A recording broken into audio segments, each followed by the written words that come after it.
All right, all right, all right. Are we live? I think we're live. I hope we're live. Chat, let me know if we are indeed live. All right, let me know. Let me know. Let me know. Let me know. Let me know. Can't tell. Larry not here with me. I think we're live. I think we're live. CEO. Hi, Seb. All right, so I think we're live. All right, we're live. Hello, everyone. And welcome to another call-in stream. These episodes are dedicated to y'all. All right, you have to become a server tiered member of Warlord or above, and for now, as well as server boosters as well, because we're running into some issues with the PayPal account situation for some of y'all. I don't want y'all not to be able to do this because of any issues on our end, on the back end. So basically, I wasn't late, Quavo. I was not late. I was not late. Don't listen to him. I was not late. I definitely wasn't late. But hello, everyone. Obviously, as always, I do a little breakdown as to why we do this. On the live streams on Mondays, we try to get the calls, and a lot of times we're yapping for too long and we just can't get the calls. We decided to do a stream where we straight up dedicate it to you guys and your calls. Obviously, we'll still do some super chats. Any stream that we get super chats, we're going to read all the super chats. But these calls are dedicated specifically for y'all. We want to hear your takes. We want to hear your theories. I will say, you'll notice it in the stream title and on the topic of discussion thing here. We won't be having any 1162 conversation. I know the chapter's out. The raws are out. I know there's some stuff that's out right now. We're not doing that. People haven't read the chapter. Make sure... mods in the YouTube channel, please make sure you guys are banning anybody that is spoiling of any level. All right, we don't play that. No spoiling. I know the chapter's out. The officials aren't out. We do not discuss the chapter on the channel until the official Shueisha chapter is dropped. So no spoilers. You have been warned. All right, mods, do the thing. But yeah, this should be fun. I know I'm looking forward to it. We're a little earlier than we typically are, but yeah, this should be a lot of fun. Larry's working on some audio issues on his end. He is here. We're just trying to get him situated with his stuff, but we are live. So everyone, like the stream if you haven't already. It does help with the YouTube algorithm. I know we got a bunch of people in here. We got like 70 people in here. Hit that like button if you haven't already. How am I feeling about the Yankees? Not feeling too great. I'm not gonna lie. That was rough. That was a rough series to watch. I know I missed most of it doing streams and just doing stuff, but at least game 3 was lit. I'll say that. Game 3 had me believing again. But yeah. Now, again, guys, if you want to join and become a part of these or participate in these, you have to become a server tier member, Warlord or above. You'll be granted access to the call-only stream entrance. So to have a guaranteed spot, become a tiered member. You could be on the call-only stream entrance, and then you'll be able to see that VC, and then when you're in there, we'll drag you guys up one at a time, and then we give you the floor to give your takes. So should be dope, should be dope. We did get a couple super chats, and I will say, guys, if you aren't in the position to donate or to pay monthly for a subscription, you can get your way donated in. If anybody donates, basically every $5 increment of donation would be one person's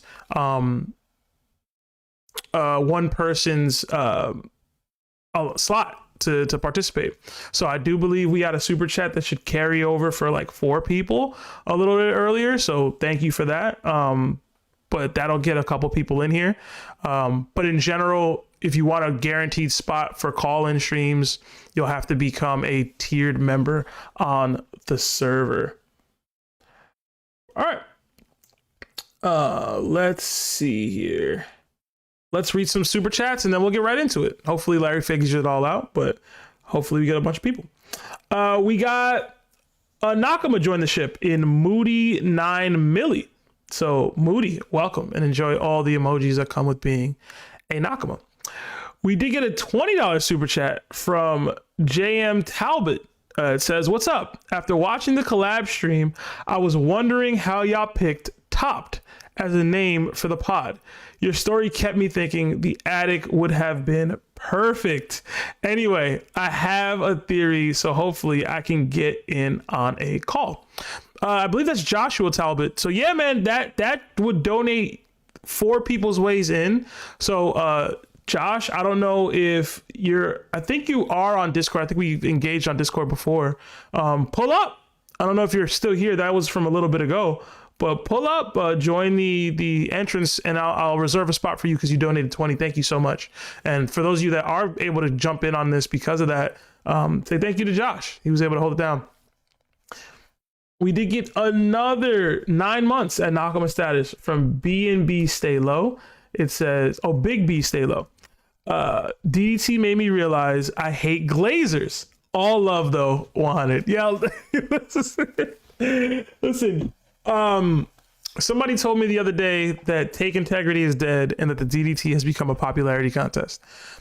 I don't believe that that's the case, right? I don't think that's true. I still think people are giving takes. I don't think Take Integrity is dead. I don't think it's just a popularity contest, and I don't think that everybody's a glazer, but there was some glazing and there definitely was more popularity than there was thought process in the latest DDT. So hopefully our next go around that changes a little bit. I know I'm a little biased, so some bias did come in. But yeah, I mean, it was a fun DDT. The first matchup was really, really close. The second matchup, not so much, but I don't think that was glazed. I thought that was pretty fair and accurate. Big Mom deserves her respect, you know, and I don't think Shatter had any kind of major showing. So I was hoping that maybe my take of him being able to add the other Gorosei might be able to sway things for people, but didn't seem like it. So it is what it is. We got a question. How do I call in? Yeah, so in order to call in, you'll have to either join the call waiting room on the Discord's voice channel, or you'll have to become a tiered server member of Warlord or above, and you'll have access. You'll see access to the locked call only stream. Basically, once that happens, you'll be able to be dragged up into the den of Nakama, which you guys probably don't have any visibility on. But that's where me and Larry are, and it does look like Larry is here. So, Larry, if you want to say hi to the people, by all means, man. Yeah, what's up, everybody? How are you? Yo, how's the mic feedback? Is it good? It could be better. I'll say that, but I can hear you for sure. All right, because I just want to make sure there's like no echoes and stuff, or like there's no echo. It's just there's a word for it, but I don't know what it is. That I'm hearing a little bit from you. But static? What? Slight static, but I don't feel like it's actually static. What's the word I'm looking for? I don't know. You sound good enough, man. You sound good to me anyway. Yeah, guys, let us know what Larry sounds like to y'all. He's gonna work on his audio a little bit if he needs to. But yeah, welcome. I was just reading some super chats. We did get a ask that I think is more pertinent to you, Larry, because you did come up with the name. I'll just read the super chat again. It was $20 from Joshua Talbot. It says, "What's up? After watching the collab stream, I was wondering how y'all picked TOPT as a name for the pod. Your story kept me thinking the attic would have been perfect. Anyway, I have a theory, so hopefully I can get in on a call." So Larry did come up with the name, so I'll let him explain how he got there if he comes back. All right. Oh, there you go. How about now? Does it sound better? Yeah. All right. The way we came up with the name, honestly, I was sitting in this little apartment of mine at the time, and I could not figure out a name for the pod. And I went through a couple names, to be honest. I don't remember the names, so I can't tell you those. But I wanted something direct and something easy, but also something we could probably change later. So there was the One Piece podcast, and, you know, I was just thinking we were going to be a One Piece podcast. And then I just was like, all right, let's just call us That One Piece Talk. And I didn't think it had a ring to it until like later on when people started calling us TOPT and stuff like that. And then then I noticed like I forgot which YouTube channel it was, but it's like one of the corporations for like Shueisha or Toei. And then they came out with something called One Piece Talk. And I was like, oh, I snap. remember that. So then, yeah. And then everybody was commenting under that video. They were like, how did you just take that One Piece Talk's name? And I was like, yeah, technically they didn't. But it's definitely held up through time when I didn't think it would. So that's really how it was, man. I was literally in a little room and said, all right, this is gonna be it. Yeah, the attic. How do you feel about that? The name, the attic. I feel like it would have worked. I don't know if it works because we're not actually in an attic anymore. Like if you were still in an attic streaming, like maybe that would work. Like that would have been cool. But yeah, I mean, I like the name. I just don't think it works for where we at right now. We're in a studio. Like, we at our cribs now. Like there's no attic. There is no attic. I don't have an attic. I don't have a house. You know what I'm saying?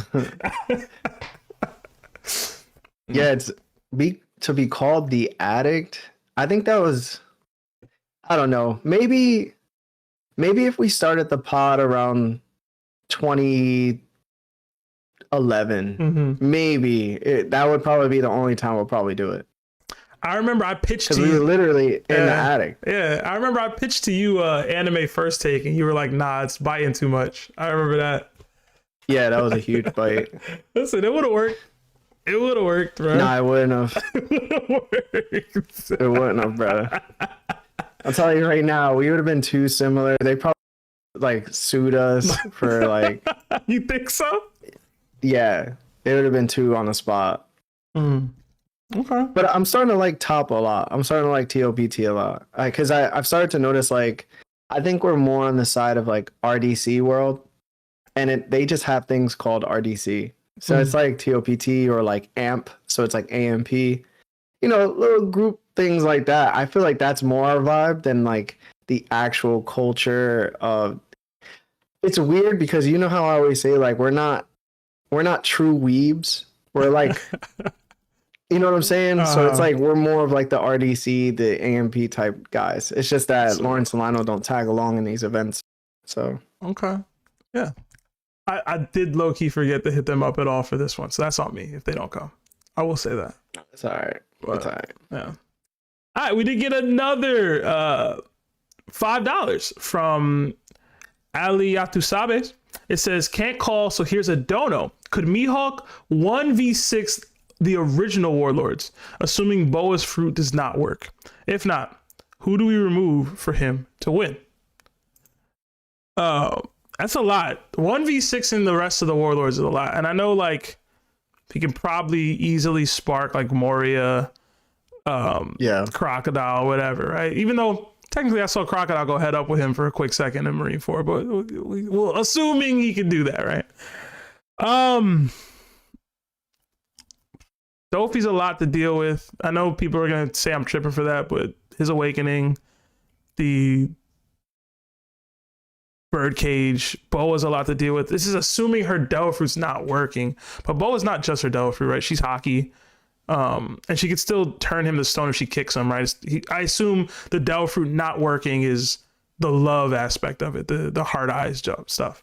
But she has other means to turn you to stone. Beyond that, Kuma could heal any damage that basically any of them get and technically propel it onto Mihawk if need be. Mihawk would have to be wary of that. If he gets a Shadow Tug, that could be a problem. If he gets drained by Crocodile, that's a problem. And then Jinbei, it's like at any time, like as there's a lot of water nearby. Like, I mean, he's not a Devil Fruit user, but water bullets are a problem. It's just a lot to deal with at once. And I saw Vista stall that guy. So I'm going to say no. And as far as who... What's the chances of like Boa Hancock kicking Yoru? And chill out. Nah, see, now you wildin'. Why would I be wildin'? Why would I be wildin'? I don't think that that's the case, personally. Why wouldn't that be a case? Because Yoru's a black blade, bro. It's like you think she can do that to Zoro just casually? Like, I don't think so. It's a black blade. So do you think that she could do it to Shusui? No. I think being a black blade and a supreme great sword is supposed to mean something. Yoru's both of those things.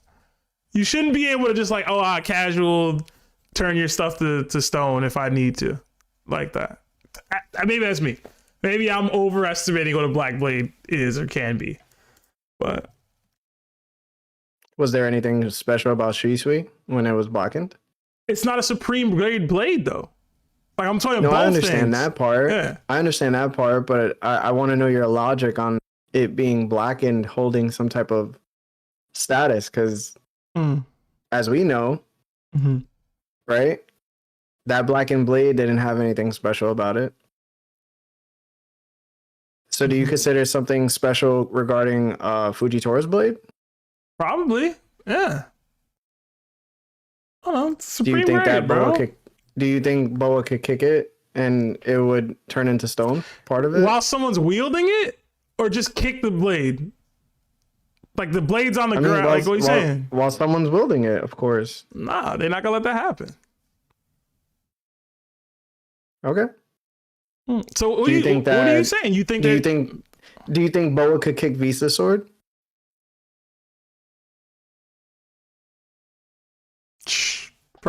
Probably, yeah. I mean, while it's in his hand, Vista nice with it though, so probably not. I know, but so you don't. You're saying so can she turn Visa's sword to stone? I'm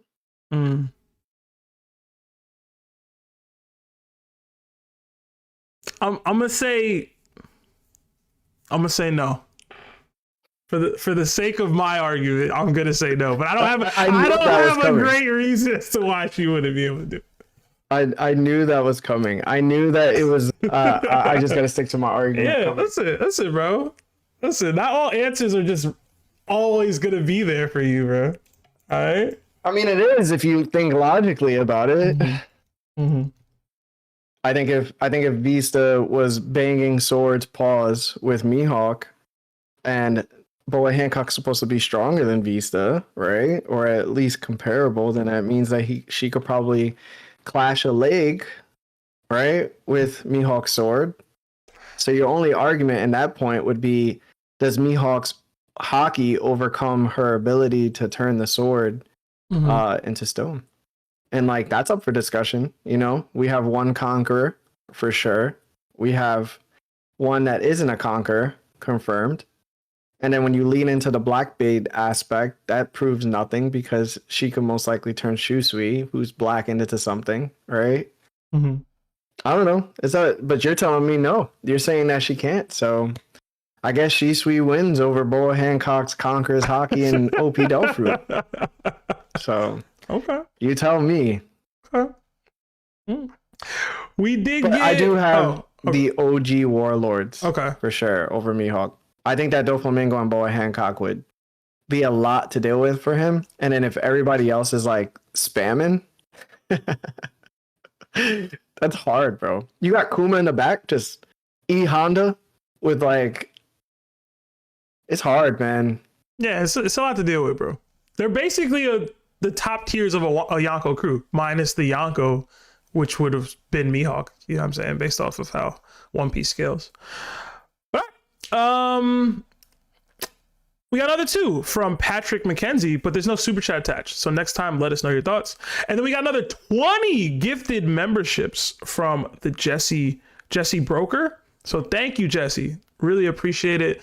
That should get, I'm trying to do the quick math on that, on the equation from the 20 memberships to Warlord tier.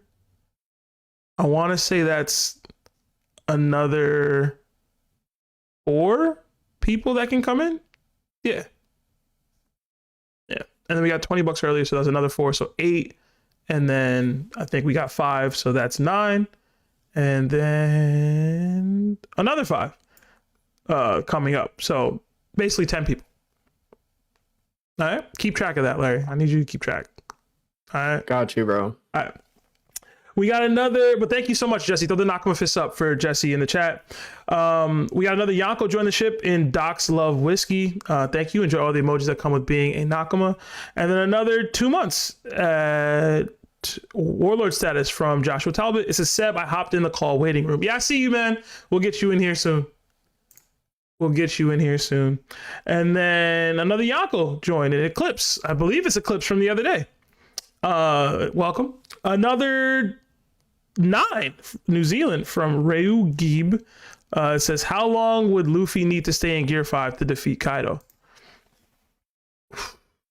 Few hours, I think. The entire time. Yeah, it's a couple hours, man. How long was he in there when they fought originally? I want to say like probably like an hour or so. Maybe a little under, maybe 30 minutes. Yeah, he needed to be in there and just nonstop, bro. Yeah. To beat Kaido, like fresh Kaido, didn't get jumped by 20 people Kaido. Not holding up an Not island, holding an Kaido. island Kaido. Hey, man. And you know how Sebastian loves how big One Piece is. Listen, Onigashima was crazy big. Listen. I'm not one of them people that think that was a passive ability. He was actively getting tired from doing that. Okay. I don't know why people think that. Yamato straight up said, yo, he loses steam. The island's starting to fall because he tired, bro. It's not passive. I don't know why people swear it's a passive ability. It's not. Oh wow. A couple hours. I'd say a couple hours. Another 21 months at Malcolm status from Roberto Figueredo. It says, I tried to send a super chat and it won't go through. I don't know if we can help you with that, man. I'm not gonna lie. Yeah, I don't know if we can. That's like a YouTube thing, I guess. Yeah. Sorry, man. Maybe hit up one of the mods. I don't know what the answer to that one is, Roberto. But thank you for trying. Another 5 from from Patrick McKenzie. So do you think that an eclipse will play into the story Luffy being the sun? And I'm not sure who the moon or how it would play out. You good, bro? You can't read? I can't. It's the angle that I'm at. It's the angle I'm at. I don't think it will. An eclipse would mean, under this circumstance or this context, would mean that Luffy's removed from the board. Which I'm with it for a time, I guess. But like, we haven't seen any situational matchups according to how the weather's going, unless they're like Logias. Well, so to my understanding of the question, it's not so much an eclipse of the actual sun, it's an eclipse representative of Luffy being the sun. So it's like who the moon would be to eclipse. Who, you know what I'm saying? I think those are just pseudonyms. Mm-hmm. I don't think they're like actual reflections of the sun and moon. Well, he asked. I'm not sure who the moon would be. So it's a question of like who that person would be for the eclipse, right? Like once Luffy's blocked out, who would the moon be? I'll guess Momonosuke, specifically just because of the half moon, crescent moon stuff. All right, let's get to some calls. Yeah. We had a couple people that were sitting in here for a while. We say thanks to the 20 gifted. Yeah, you don't be paying attention, bro. Jesse. You don't pay attention. Thank you, Jesse. You don't pay attention, bro. Pay attention next time. I'm trying, bro. You're not trying. I even had you do math in correlation to Jesse's 20 gifted, bro. What's the math? Yeah, bro. Where we tried, at? bro. Terrible. 60, I think. $60. It's not the dollar amount. It's I can't with you, bro. The number of people correlated to bring it as a result of the 20 plus the 5 plus the 9 plus the 5 plus the other 5. And then you add the 1. And you carry the 1. Anyway, I saw Andrew C in here for a while. So let's get him up to be our first caller. Andrew, how's it going, man? Good. How about yourself, man? Chilling, bro. Chilling. Right. Yeah, we're doing good, man. What's up, Andrew? What's your question? Okay.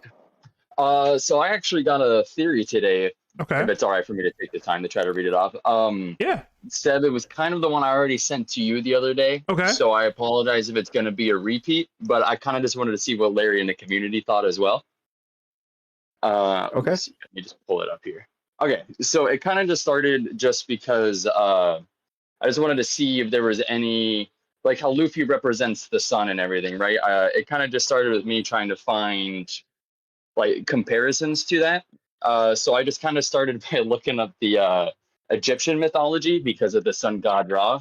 And from there, I think I found ways to try to make crazy connections to the Elbaf mural. Surprisingly, even though I thought it would be through Norse mythology, but through a lot of Egyptian stuff, there was a lot of, if you're able to make connections between Luffy and Emu, between these two gods that I'll explain in a second, you can make a lot of crazy connections on the Elbaf mural. The only thing that you might need for reference is just to pull up the mural, but I'll get to that a little bit later anyway. I'll try to read it quick because I don't want to take up anybody's time too much too.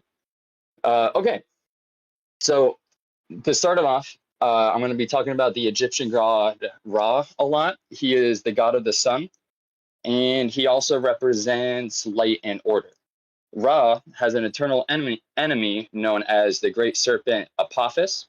Apophis represents darkness and chaos. Ra and Apophis are fated to be in an eternal struggle over whether the world will have light or darkness. Every day, Ra sails through the sky in his boat, bringing the sun and light to the world, but every night he traverses through the underworld with his boat where he has to face off against Apophis. Ra, along with his biggest protector Set and other protectors, try to defeat the serpent each night to keep order. Well, what does all this have to do with One Piece? I've been able to make connections with the Elbaf mural. Pulling up the mural, starting with a description of the first world. To quote, the earth god raged, and with its serpent of hellfire shrouded the world in death and darkness. This can be easily compared to the Egyptian great serpent Apophis himself. Apophis has a few times won against Ra and devoured the sun, leaving the world in chaos and darkness. To me, this could maybe represent that Emu may have been around in the Old Kingdom, may have been around in the Old Kingdom, and maybe even defeated the original Nika himself, plunging the world in his darkness. Moving to the second world, the forest god tamed demons, and the sun spread the fires of war. Man killed the sun and became god, and the sea god stormed. This can also be compared to Apophis and Ra. Like the sun, Nika rose again in the form of Joyboy, who started the fires of war against Emu. Emu made the Gorosei and aligned the 20 countries to defeat Joyboy, the sun, and became god by leading the new world government. The image is hard to find, but there is even an old piece of Egyptian pottery where Apophis is depicted recruiting desert and sea animals to help combat against Ra. This can even mean that Emu may have used an ancient weapon and raised the sea levels, but that's like a whole different theory. Moving on to the third world. The sun god dances and laughs, leading the world to its end. The sun returns, brings a new morning. This again can be referenced to the rising sun again, and the images can be compared to Ra with his protectors. To me, this shows that Luffy with his protectors will finally defeat Emu in defeating the world government, aka leading the world to its end. As an extra little cherry on top too, the murals on the third world represent Ra's biggest protector, Set. If you take Ra's biggest protector literally, then you look towards the horned giant depicted in the murals since he's the largest protector there. Well, here's something crazy. Set in Egyptian, he represents chaos. Well, who else represents chaos? None other than the Norse god Loki, who is also a horned giant, who might become Luffy's next protector. That's all that I have for the theory. I hope that kind of made sense. I rambled a little fast there and stuttered because I have the reading comprehension of a third grader. But what do you guys think? I thought it was good, man. I know that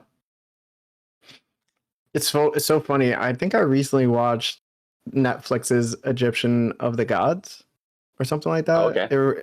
It has Jamie, who is the brother Lannister from Game of Thrones, as like I forgot who he was. He wasn't Ra. He was somebody else. Damn, he's supposed to be Egyptian? Yeah. they made him Egyptian. And they were talking about all these gods. So like when you were talking about it, I was just thinking about the movie and like all of them. But I can see what you mean for sure because of the serpent, because of everything else. I think Set was also the son of Ra, right? He was like in some depictions he's like son of or just servant or just kind of protector. It was like all over the place with the Egyptian stuff. Even with the serpent himself, but like those are just the Egyptian connection is still a little weird to me. Like I don't find other Egyptian connections really in One Piece, but I felt like it could help explain like I think it'd be cool if Emu was like this almost like primordial villain who's been around for the entire story of Nika and has been every time the sun tries to rise, he tries to like swallow the sun himself. Yeah, that was the part of the theory that I had gravitated to a lot. That beef with Emu and Joyboy and Nika goes way deep, like through each of the worlds. I'm beefing with this dude, you know, turning the world over. I think that's what I really resonated with a lot. And I really like the end part you mentioned with Loki being the protector as Set, the horned giant, him being that person in the mural. So I definitely I pulled up the mural. I'm sure you did as well, Larry, while he was doing his thing, and I definitely see it a little bit. So that's a good one. And to add to what somebody commented too, it's kind of crazy when somebody else tried to mention about like the eclipse of Luffy, because that's in the Egyptian lore. That's how they describe anytime Apophis wins a fight, he basically like eclipses the sun. And then and then they have to try to fight the snake to free Ra from him. Okay. And it's a giant snake that they're fighting to free. So okay. I mean, I've theorized go ahead. So Set was the grandson of Ra. And and it's crazy because in the movie, Set tries to overtake Ra. And I've had a little thought process that during this One Piece mural, what if the snake, the flying bird, and then the person at the end with the wings happen to be all family members that just took over the other because they wanted to possess their body? Like, interesting. So it's like that would tag on to like your Egyptian theory a little bit.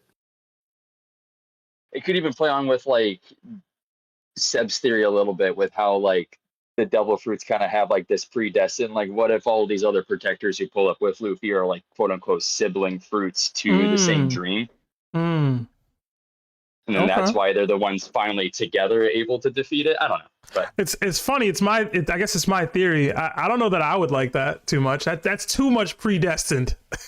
Somebody got to make some changes to the destiny themselves, man. Got to be some rational or irrational actors changing the game themselves, you know. But yeah, no, I like it. Yeah, it was a good theory, bro. Yeah, man. Andrew, I appreciate your time, guys. Yeah, man, we appreciate you. And seriously, we appreciate all the you donate so much, bro. Money, gifted memberships. You're always doing a lot for the community, so we really appreciate you, bro. I want you to know that. Yeah, of course, man. Much love to all of y'all, man. I appreciate y'all. Yeah, same to you, brother. Thank you for the theory.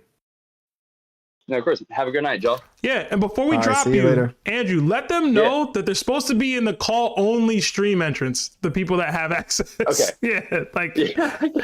Y'all the wrong entrance, bro. But thanks, man. All right, I'll let them all know. I got you, bro. Thanks, bro. We did get a couple more super chats before we get to the next caller. We got 350 New Zealand from Rui B. I don't know how to say that. It says, who wins, Big Mom or Akainu? I have Akainu, personally. I already know that. I'm a Akainu gang all day, every day. I think Larry got Big Mom. I think we've had this conversation a couple times. For sure. Yeah. Yeah. I guess I could put a poll up for that. They said that's what the matchup should have been for the DDT the other day or yesterday. Big Mom versus Akainu. Akainu gonna show up in the DDT soon, man. Sooner than y'all think. But we got another two from Alyatusabe. Have Zoro and Sanji surpassed Chapter 1 Shanks? If not, when will they? No. Yeah, I'm gonna go no. Chapter 1 Shanks was already like a billion berry pirate. He's using Conqueror's Hockey knowingly. You know what I'm saying? I know he lost his arm, but it seemed like he willingly did that. He was already boxing with Mihawk then. You know what I'm saying? I'm gonna go no. As for when they Clash will, for Whitebeard. yeah, chapter 1, Shanks. Oh, that's Yeah. It's a little before Luffy. Oh yeah. Yeah. No, even then, yeah. Yeah. Even then though, I don't think they've surpassed that. So we'll go. As for when, it's gonna have to be after Elbaf, right? Like the earliest, right? When did Shanks defeat Loki? He had already. Oh no, it hadn't already happened. Was it 8 years ago? 6 years ago. 6 years ago? Oh, Yeah. So, yeah. Let's go with the after Elbaf, and even then, I don't know if Sanji will do it. You know what I mean? Maybe Zoro, maybe I don't know. I don't know if both of them doing it. We'll see. But let's get another caller in here. We'll go with Diamond Life. Diamond, you there? Nope. Yo, hello. Can you hear me? Yes, sir. Yeah. Yeah, how y'all doing? Chilling, What's bro. up, man? So is this where we vent about our feelings that we suppressed all our lives, or is that a different? If you stream? want, If you want, we're gonna make fun of you though. Yeah, I don't know that this is the place you want to do that. We're not therapists. You got to go to what's his name, ODBS AMS for that. ODB. But by all means, do what you feel. Just don't curse Nah, and don't spoil. nah, I won't curse. I was gonna do the intro for the Chris Brown and T-Pain song. You know when they call him the radio. But I was gonna. Your girl not doing it like she used to do at all, huh? That's Yeah, crazy. Terrible. I wasn't gonna ask a One Piece question. I was gonna ask, like, I guess, a content question. Since, like, you know, you guys have been streaming, doing podcasts for like years, and I just wanted to know. I guess this is more directed towards Larry, since Seb, you said he's like the head of Yeah, the bro. top operations. I'm just Like- a talent, bro. Ask Larry all the admin questions. like what did it take for you to switch from just being like podcasts like a Monday only to doing like content and then solo streams?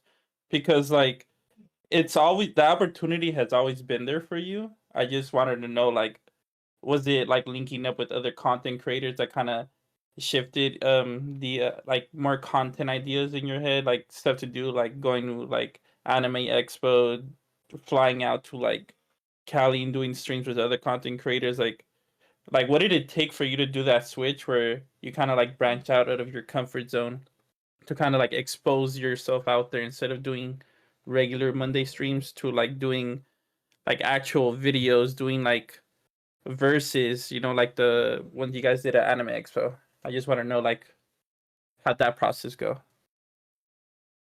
I think there's a couple answers. One is we didn't have enough time when we first started the podcast. If you go all the way back, probably like to episode, probably like 20, our episodes were only an hour long, and we didn't have like much content from them. And then once I started making friends, I guess outside of the pod that were other content creators, I started to like get into groups, which is how do we make content even better than we're making right now? And like since we were a podcast and everybody else was just like individual content creators, I started to dive into, hey, maybe we should start doing what we did in The Addict. And then I think it was Sebastian who came up with the DDT. I don't really remember, but that was initiated. And then during that time, people were also asking, we want more content from you guys. And since we only had the podcast once a week, I didn't know how really to give them more content because one, I didn't have a computer at all. I think I had like a MacBook Pro and I couldn't do much off of it, right? So it was very new to me too to even buy a computer and start streaming. But with that, I also thought to myself, well, the pod is stuck at 5,000 subscribers and I don't really know how to like push it forward because this is just a new realm of, it's a new adventure for us. So I don't even know how to like get subs. So I thought to myself, maybe I need to start editing videos because we don't get paid enough to like hire somebody to do it. So I started editing videos. And then once that started popping off, I just started noticing like these individual content creators in the One Piece space were also doing chapter reactions. And I thought I had to jump on board with like spoilers. And then like the spoiler culture started to take like a little bit of my enjoyment out of One Piece. So I stopped doing them eventually. Once I started to notice I want to link up with like corporations because all of our content friends are hitting these premieres and linking up with these corporations to get like ad sponsorships, and then sometimes they don't even have to pay for certain things because like the companies themselves end up helping you out with that financially. So I started to look at all these general things and saying, how big do we want to become, and is it possible if I continue to put a certain amount of work in? And I think that's really what pushed us to go to like these anime NYCs, because at first they were kind of like, we just want to hang out with. But then when we went there, all of our content creator friends were working.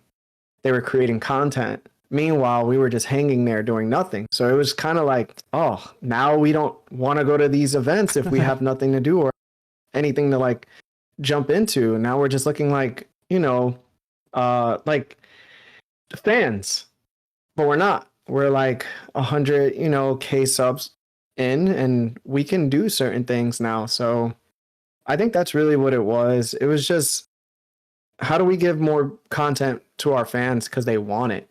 And, I wish I could give more content that's different if I wasn't editing all the time. But now that we're hiring an editor, hopefully we start seeing like One Piece monopolies and like all these other like little things, even beyond One Piece. We'll probably start creating content. So yeah, my bad for the long answer. Yeah, no, it was good. So it's like pretty much, Shonen Showdown, Anime Sundays, LWAP. It's like they're your guys' Hashua training for content, you know what I mean?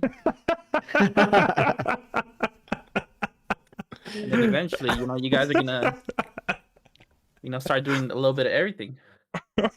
I will say, I think. Oh, yeah, go ahead. Oh, my bad.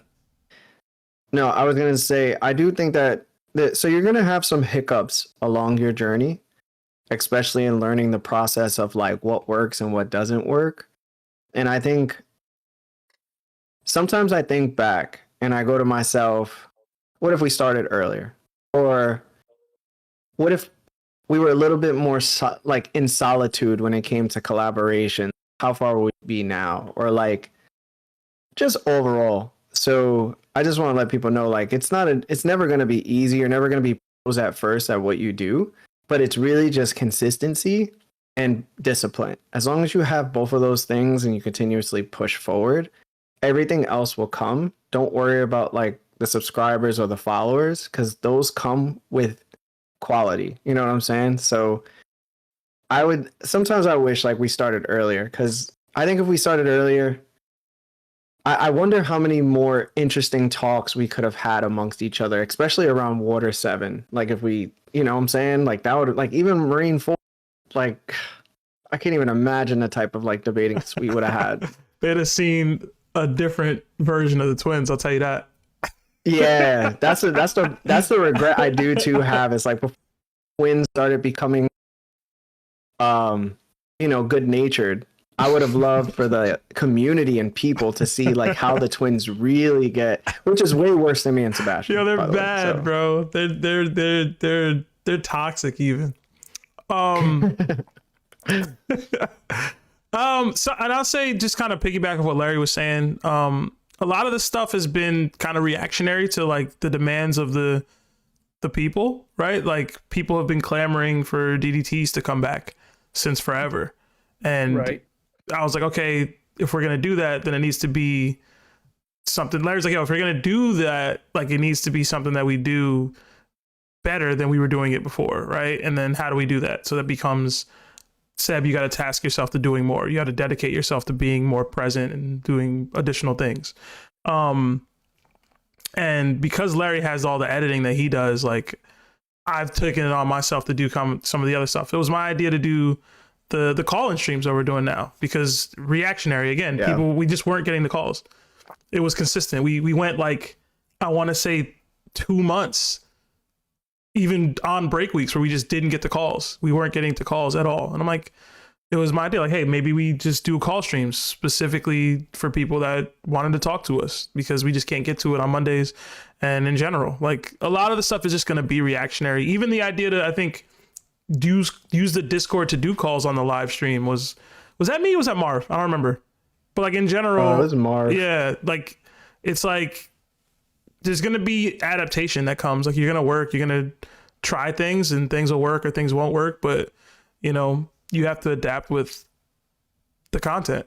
And the DDT thing, like a couple months back when I was talking to Larry about I want to bring the DDT back, I pitched to him like, hey, what if we bring it to a con live? Do a DDT live at the con. Larry's like, I absolutely love that. Let's scale it. Let's make it. Let's do it. Let's make it happen. So we have the us at MomoCon. We recorded some at Anime NYC as well. I don't think that's out yet, but in general, like it's just it. Like Larry said, now when we go to cons, it's not we're just hanging out and seeing our content creator friends create content. It's we're working. We're there for a purpose. We're there not just to network, not just to have fun at a con, but to put content out for you guys because y'all want more content. Y'all have asked us for DDTs. Y'all asked us for calls. So a lot of it's reactionary and a lot of it's just, you know, you grow with the channel. You change with the channel. So, but yeah.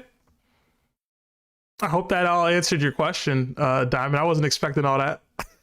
I ain't gonna lie. Yeah, I try to ask a different question other than theories or power scaling because. No, we appreciate it. Those be the Larry lane, though. You know what I'm saying? I have a little bit. I'm like that extra sauce that gets added onto stuff. You know what I'm saying? I see you said before in your other streams, your camera was choppy. Now it's in 4K. Hey man, like Larry said, if you're gonna do it and you're gonna do this, I was just full transparency. I was like, yo, I think if we're gonna bring the DDT back, it needs to be worth our while. I think we should charge for it. He was, or whatever. He's like, oh, if you're gonna do it, you got to do it, and you got to put in the effort. You got to put in the work. You got to put in the finances. So I was like, all right, I'll buy the stuff I need to. And I think I told y'all on the Discord. Put it on the business card. What's up with that, bro? That's a expense right off. Larry said, go ahead and get that yourself, Playboy. So here we are. So the thing is, you can't put everything on the business expense, all right? Because it comes at an expense. But we will see. Mm-hmm. So it didn't. So let me know. The point is, Sebastian never does anything himself. All right. There is a learning gap that Sebastian has to get through. Yeah, I remember. Listen, I've been telling Sebastian to do his own YouTube like 2+ years now. Listen, bro. Now, I watched that one video of Yonkos to rappers. Like, man. Listen, bro. One was supposed to drop soon, and soon was like last year. Listen, bro. Stuff happens. Stuff happens, bro. You want me doing this? Man. You want me building the other channel? What do you want? What do you want, Diamond? What do you want? I have a full-time job outside of this, okay? You think this is all just I live alone. All right? Ain't nobody there paying my bills, bro. Okay? Yo, I'm gonna say what you said in a previous stream, bro. Tony Stark built a suit in the cave. You could do That's all Tony Stark had to do. He ain't had nothing else going on. Okay? Hey, some people think, some people act. That's all I'm saying. Oh, God. Where your channel, bro? You asking? nah. You asking the content creator question. What's up? Where the Diamond Life channel at? Bro, what y'all want to see? I'll invite all the rage baiters in this server, and then listen, create your own lane. Don't eat off my stuff. These my rage baiters. Create your own lane. How about that? Yeah. Nah, I'm cool in the background, bro. I'll be Panda Man in the top community. I'll just I appreciate the call, Diamond. Thank you. All right, have a good one. Have a good one, Diamond. Thank you. Not too funny, man. All right, I actually put a poll up. Favorite topped content. The Monday episodes is leading with 66%. Call-ins. Oh, of course. Call-ins at number 2 at 17%. Larry's live reactions 3 at 11%.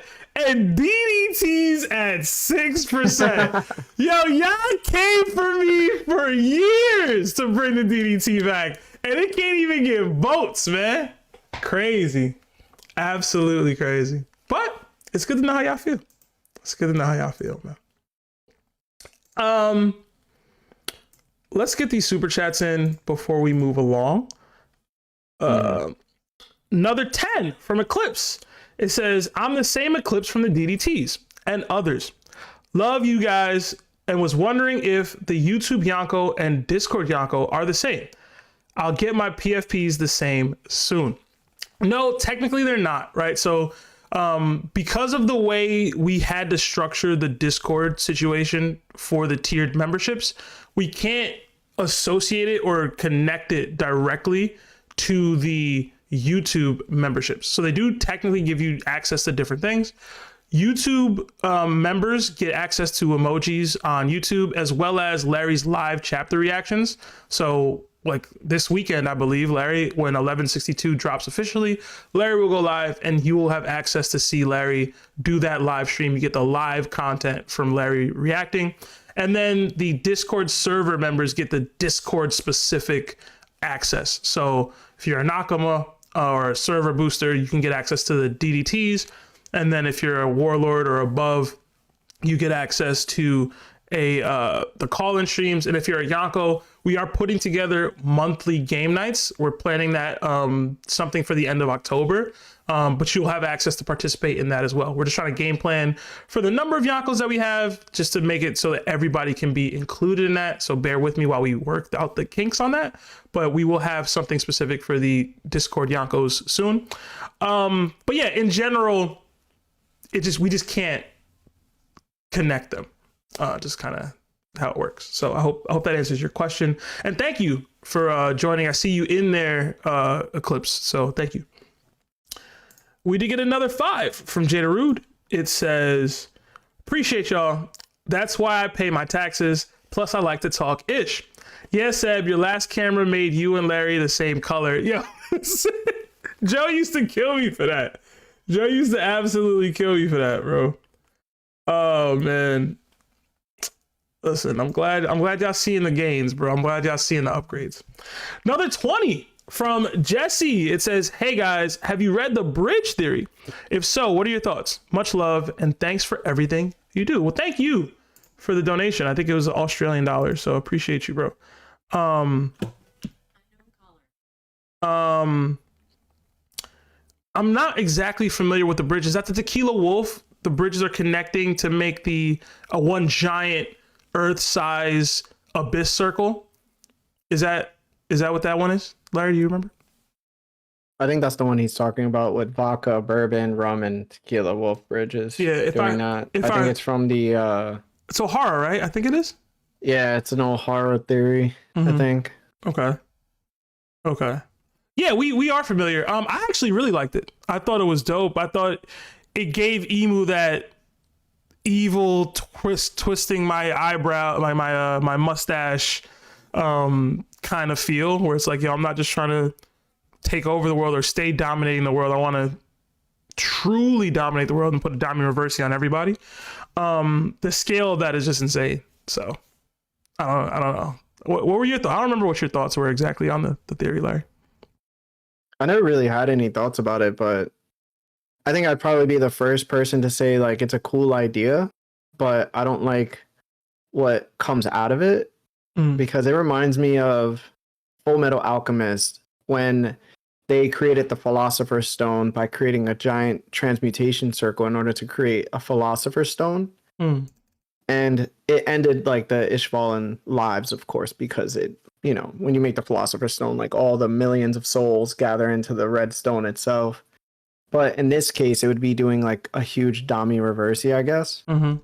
And I don't think Emu wants everyone to. I don't think he wants everyone to be under the Dami reversey. I don't think that serves Emu itself, because if it was so, then he just do it to the celestial dragons that are there on Marijoa, right? Or he would do it to like any of the other countries that it's affiliated with the world government. I think that there is strength in diversity, especially like cultural with like foods and stuff like that. I think that there is some semblance for Emu to go, hey, I would like these countries to stay how they are. I just don't I just want them to listen to me. Like I want them to obey me. And I think that's usually like it's very narcissistic too. It's very like authoritarian as well. And I think that's really what Emu wants. It's the power to look at somebody and think of them as an insect who only serves you. So I don't know if the bridge theory necessarily is going to, be good. That's valid. That's valid. But thank you, Jesse. We did get another 2 from Guy Dimon. It says One Piece Kahoot would go hard, not gonna lie. Hashtag Kahoot nights. Yeah, I know Elwap does Kahoot. Maybe we could do that. That could fit enough people. That could work with the number of Yonko members that we have. I was trying to do something a little different from what they do, but like I think it just kind of works, right? Supposed to do them something once a month, so a Kahoot could work for the first time out. Another 2 from Jada Rude. You didn't see the Larry Rocks crash out with crying emoji with the laugh. What he's talking about? I don't know what he's referring to. I don't know, bro. Rock's storyline has had me up in, so I think I crashed out like 3 times so far. And then like they were like unwarranted crash outs because they ended up not being what they bro. So it's like I'm always like it's an ebb and flow, bro. It's an ebb and flow. And then we got another 2 from Patrick McKenzie. It says Brule versus Bluno. I just don't know. Bluno. I got Bluno too. He seems like more of a physical fighter, and they both kind of have similar abilities as far as accessing a secondary dimension. Yeah. Could he pocket dimension into the mirror world? That's my question. Could he door into the mirror world? It'd be like Dimensionception. Yeah. I don't know. I want to go with I'm gonna go Bluno. I'm gonna go Bluno. Yeah, especially now he's got a little bit of a buff now. All right. Yeah. Let's get Dean Hunt in here. Dean, how's it going, man?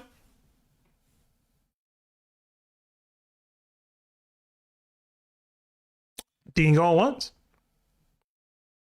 Hey, can you hear me? Yes, sir. How's it going? Going pretty good. How you guys doing? Chilling, man. Chilling. Good. Got a theory I wanted to toss your way and get your guys' thoughts on. Mm-hmm. All right, so it's about the D clan. I think that the entire hierarchy of the world government is based on Conqueror's Hockey. That the will of D is actually tied to the Celestial Dragons. I think that during the Void Century, when there was this massive war that was happening, that those who ultimately were becoming the Celestial Dragons were all Conqueror's Hockey users. And that they were this like massive force to be reckoned with. But once the war was won, I think that there was a deal struck that them and their posterity would get to live in luxury, never have to worry about anything again. And while they would view it as a reward, I think it was actually more of a trap to take away the drive that comes with being a conqueror, and that's to become stronger.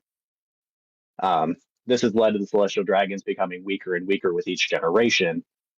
And in order to assure that they never have to stand up for themselves or fight or anything is why the admirals are kind of at their beck and call if anything happens. I think that Conqueror's Hockey works in a very similar way to being a Super Saiyan in Dragon Ball Z. Anyone is capable of awakening it, but once you've awakened it, now it becomes easier for your kids to do it. So that would explain why people like Ace and Doflamingo are able to awaken theirs as a child, and that's because they come from these conquerors' bloodlines. It means that while... Sorry, I got this all written down. I lost my spot. So I think that the D clan were all former Celestial Dragons, and that the D stands for deserter. That would explain why Emu was so mad upon learning that Nefertari D. Lily was a member of the D clan. It means that she specifically went against the will of Emu. The D clan aided in ending the war during the Void Century, but they weren't willing to stop growing and progressing and becoming more powerful, and so they left, and they were then deemed as outcasts. That would explain why the world government is so set on the elimination of the D clan. It's this active group of Conqueror's Hockey users who prove a threat because of their ability to more easily activate the hockey. I think it also explains why Roger and his crew all laughed when they got to Laugh Tale and they learned the true history of the world. They learned that Roger is a descendant of royalty, and they all thought that was so hilarious that they just started laughing and didn't stop. Okay. That would also explain the need for the Great Pirate Era. It's Roger sending this entire generation of people out to sea to kind of toughen them up and awaken whatever latent hockey users there are, so that they ultimately have this larger army to go to war against Emu in the future. So while they may have been too early for things like Shirahoshi being born, they were also too early in the sense of all these conquerors hockey users not being awakened yet. But I think that Dragon also plays a role in all of this, because now that he is deliberately making the lives of the Celestial Dragons hard, it means that they could potentially awaken conquerors hockey, and because they are now jaded against like the Holy Knights and the Gorosei and things like that for not being taken care of anymore, they could potentially stand up to them and kind of have this fighting force who is against them on Marijois. Okay.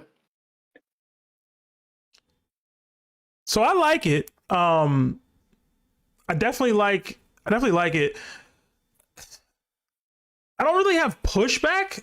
It's just it's a different way of viewing the hierarchy, like the structure of the world, right? So I like the D clan being deserter, and then over time the impact of not fighting, not being great warriors, not being conquerors essentially has had on the Celestial Dragons. You see it in their actions, you see it in how weak they are. So I like that part of it. I also really like the tie-in with Roger laughing because he's from basically this ancient clan of warriors or celestials, apparently, based off the D-Clan connection. I don't have real pushback. I don't know if you do, Larry, or if you have anything else you want to comment on, but I like it.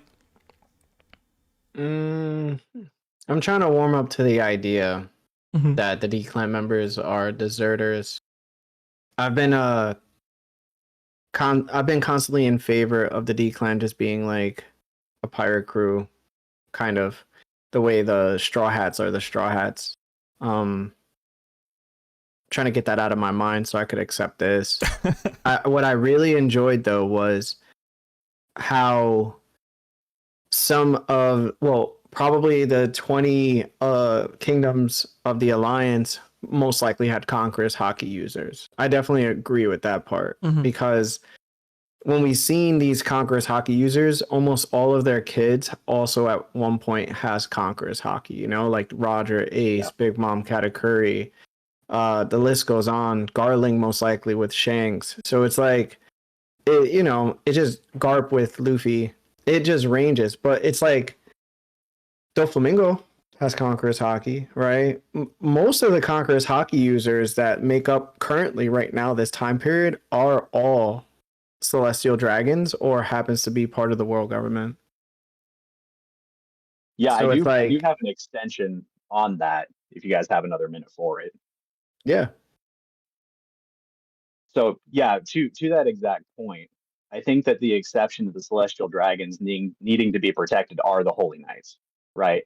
And in the case that a Celestial Dragon does ever awaken their Conqueror's Hockey, that they're then trained and told, like, look, now nothing is going to be given to you. You can now go take it by force. And the obligation there is, if I ever call you, you are now going to come and be at our aid or whatever. But I think that you also have to get whatever like symbol or tattoo that Shanks had on his arm. I think that that's something that each of the Holy Knights has to get. And I think it would be presented to them as a, hey, we can now teleport you from place to place, or you can communicate with Emu or whatever. But I think that also, while it acts in that way, I think it's also a siphon that kind of locks the wearer's Conqueror's Hockey, or it allows Emu to use it instead. So while they can travel around from place to place, and they're promised riches and luxury and things like that in exchange for their obedience, it actually is just Emu manipulating that person's Conqueror's Hockey to be used by themselves. And I think that explains why people like Shamrock going to recruit Loki, who, is a Conqueror's Hockey user. I think that's why we see Shanks only use Conqueror's Hockey right after the Sea King eats his arm, and that tattoo is now gone.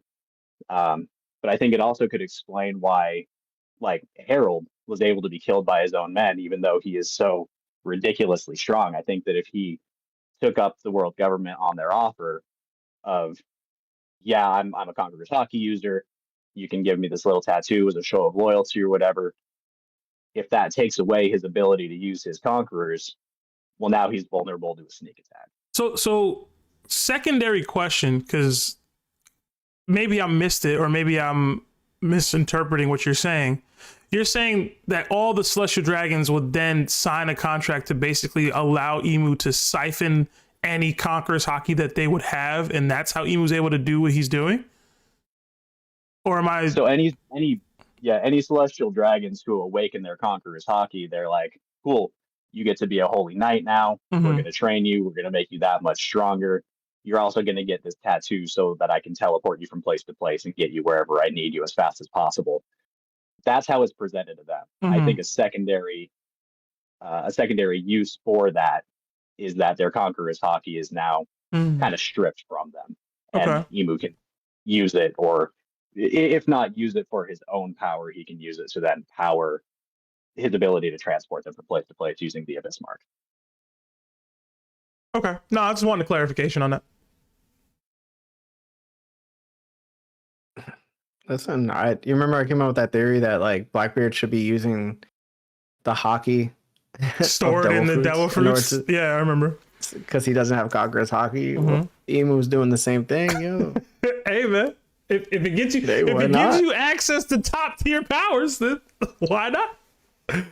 But yeah, no, I think that's a good theory, Dean. I do. I'm glad you were able to get that out. Awesome. Thank you guys. Appreciate it. Yeah, man. Have a good night. You too. Ooh, oh snap. All right. We got a couple more super chats we'll read before we get to the next caller. We got two from JRaps00. It says Cat versus King. P.S. Seb, I sent you a theory on Discord. Did you at me? I don't know that I saw that. Cat versus King. I go back and forth on that one. Who you got, Larry? I got Cat. I'll go King. And I got another 5 from Jada Rude. It says, so Big Mom and Whitebeard both wanted a big family and didn't have a baby together. They had all the time in the world, and Big Mom was bad. Well, being bad isn't the only requirement to having kids. I mean, I guess it is, right? But like, Whitebeard was looking for something a little more stable than that, I would say. Big Mom kind of crazy. She kind of a loose cannon, and she kind of evil. You know what I'm saying? Like I listen, I probably would have fell victim, but Whitebeard didn't feel the need to. You know what I'm saying? Like there was a lot of bad women that was trying to smash Whitebeard, bro. You know what I mean? Big Mom just strong. You know? We got another 5 from that guy ZJ6UK. It says, what if Rox had to OP... Hold on. What if Rox... See, there's a spelling error here. I'm trying to understand how we got here. What if Rox had to OP and fuse his soul to teach, and that's why Luffy and the Lost Boy Saiyans, not him, it's they.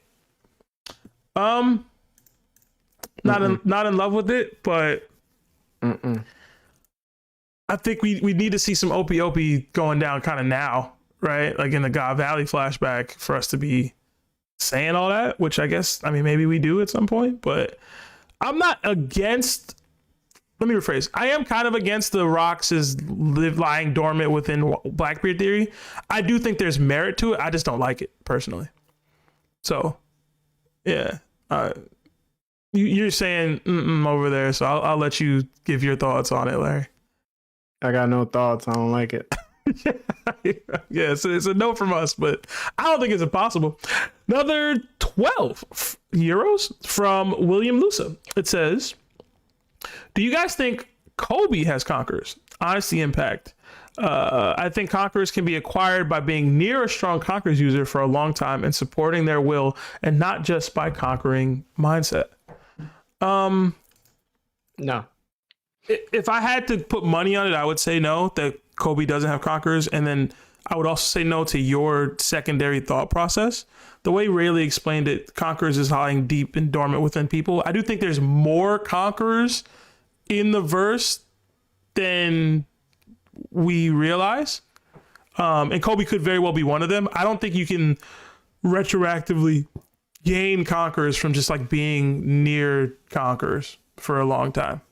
Because like, if that's the case, a lot of Big Mom's kids would have got conquerors. They fight for her will all the time, and they always with her, right? And she's one of the strongest conquerors in the verse.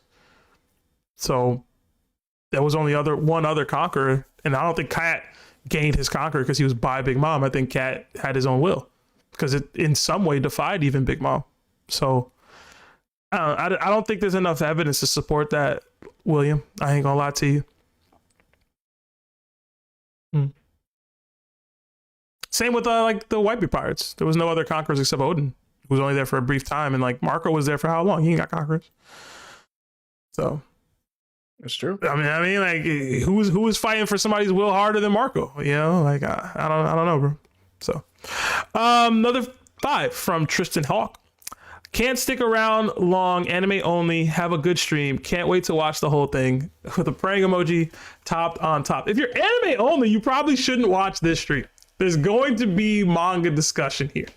But I appreciate the support and I appreciate this you being here and donating, man. So thank you, Tristan. Yeah, I don't know how y'all anime onlys be pulling up and even finding / subscribing / being in the community here. But we appreciate it. We really do. And then we got another 2 from Kekula. It says, thoughts on Kureha knowing something about the D clan? I don't know if you remember this, Larry, but I had a theory a while back that Dr. Kureha was Vegapunk's mom. Yeah. Yeah. I remember that. Yeah. I don't even know if I ever put that on the pod. I just kind of said it. I don't really have an elaboration as to why she knows about the D clan, but that was my connection as to why she would know that she's related to Vegapunk. You got anything on that? I don't have anything really. No, not really. I think she just, probably got turned out by some D clan members. You know what I'm saying? Turned out was crazy, bro. Oh man. All right, let's get this next person in here. Yeah. Davide. Davide, you there? Oh, you hear me? Yeah. What's good, guys? How y'all doing? Good, man. How about you?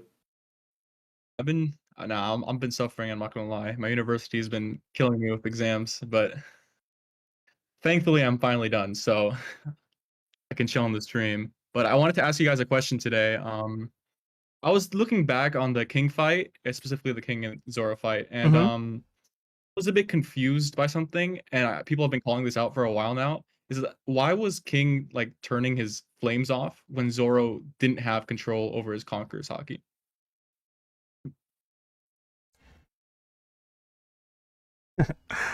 Why was he turning his? Well, it was just to land a hit on Zoro because he didn't feel like he was fast enough.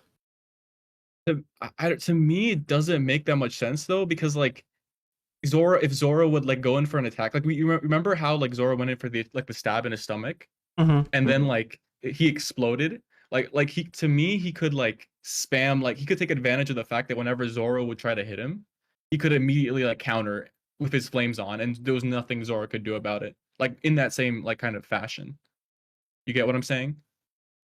Yeah. Man, listen, man. If you go back on those podcast episodes, bro, there was a lot of complaints about why people were doing certain things that they shouldn't have been doing, and King was one of them. I know we give a lot of King love, but like King was one of those people where I was like, why does the dude just, he knows what's happening to Zoro, the sword. He knows like his hockey is being drained. He knows he won't another like 10 minutes. Bro, just fly around and continuously spam him. And he was like, nah, I'm gonna get close. it was so many stupid things that happened in that fight. And it just carried over into like the Big Mom fight. It carried over into like the Luffy and Kaido fight. It was just, I don't know what to tell you. Wano's truly amazing and truly. Are you cutting in and out a little bit on your audio? I don't know if it's your mic or whatever. Oh, I am. Yeah. Yeah, a little bit.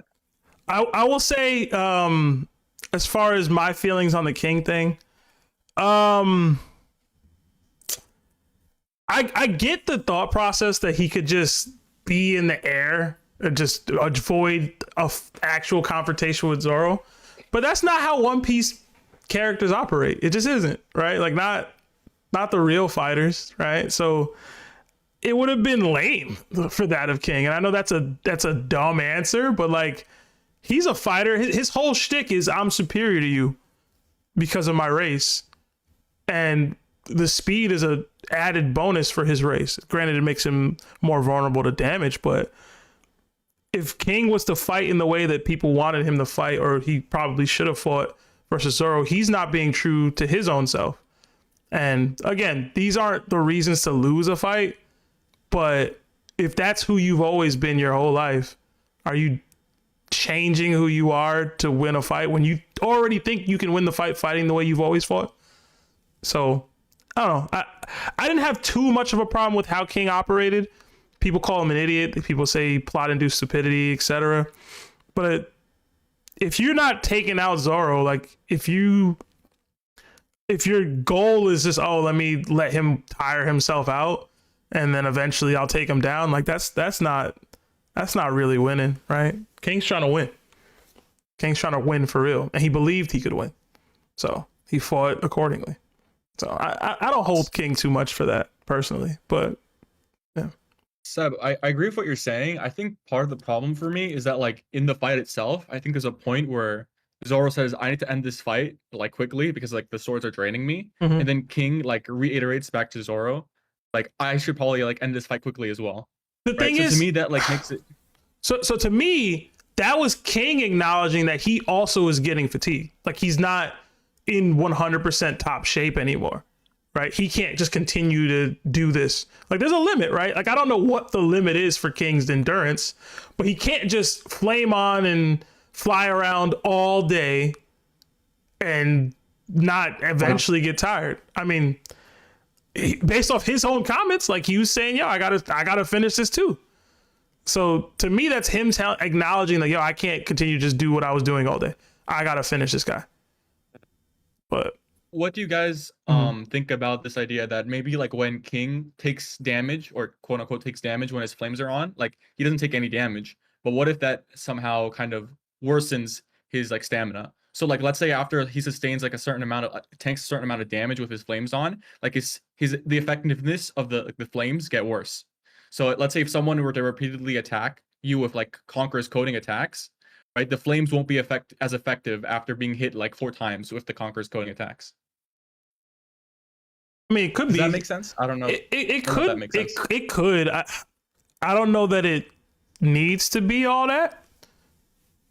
You know, Because to me, it's like it's even more confusing because like the Conqueror's hockey power up, like him controlling it, like it wasn't even that much necessary. I mean, it was necessary because he needed the attack power to put down King when he had his flames off, but like he still didn't land on King when he had his flames on. Like all of his attacks, I went back and looked. All of his attacks landed when King's flames were off. So to me, there might be like some sort of other explanation to where if King takes like an attack, like a Conqueror's coded attack, like the effectiveness of the flames wears off over time. But I don't know. Like I'm just saying this based off the fact that they also like went up against the Seraphim, right, in Egghead, and you know I feel like the solution should be obvious if it's just Conqueror's hockey and like attacking them with Conqueror's hockey, but they weren't doing anything unless they're all stupid, which I guess is also a possibility, considering they didn't use Conqueror's hockey against the Gorosei. So yeah, I don't know that they were using Conqueror's hockey against the Seraphim, which I mean, even if they weren't, right? Like, shouldn't like internal, like if they did like if Luffy did like Rio, shouldn't that like be able to hurt someone with their flames on because it does internal damage? Like, to me, this is so like weird and inconsistent to me. So I don't think Rio would work on him too well, just because they're not considered like exterior like protection. It's like their entire body is the epitome of like defense, you know? So it's not like a Big Mom situation where they have skin, or like they're like Luke Cage. Like you definitely need Conqueror's Hockey plus Rio. And I think that was the issue too, where you're saying like, why didn't they do this on Egghead? Like Luffy has this in his bag. Luffy didn't really use Conqueror's Hockey against the Gorosei. It's a strong argument that he's only used the Kizaru when he did White Star Gun. So it's like, bro, it's just plot, bro. I'm gonna keep it a buck with you, gang. It's plot. I mean, the last thing I wanted to add was that like there was that moment in the Zoro fight where like Zoro came down on him. I think it was with like Tiger Hunt or a similar attack, and King actually blocked it. And Zoro's like, "Why are you scared? I thought like my attacks didn't hurt you or whatever." Which again adds to the confusion for me, because we're kind of now going in this cycle where it's like, okay, Zoro only hits him and damages him when his flames are off, right? Zoro, like King is turning off his flames to basically gain a speed advantage, but now all of a sudden, randomly, like King is now forced to block an attack when his flames are on, which makes it all the more difficult to comprehend for me. Like to me, there must be something we don't know about the flames and about Lunarian DNA that hasn't like been explained in the story.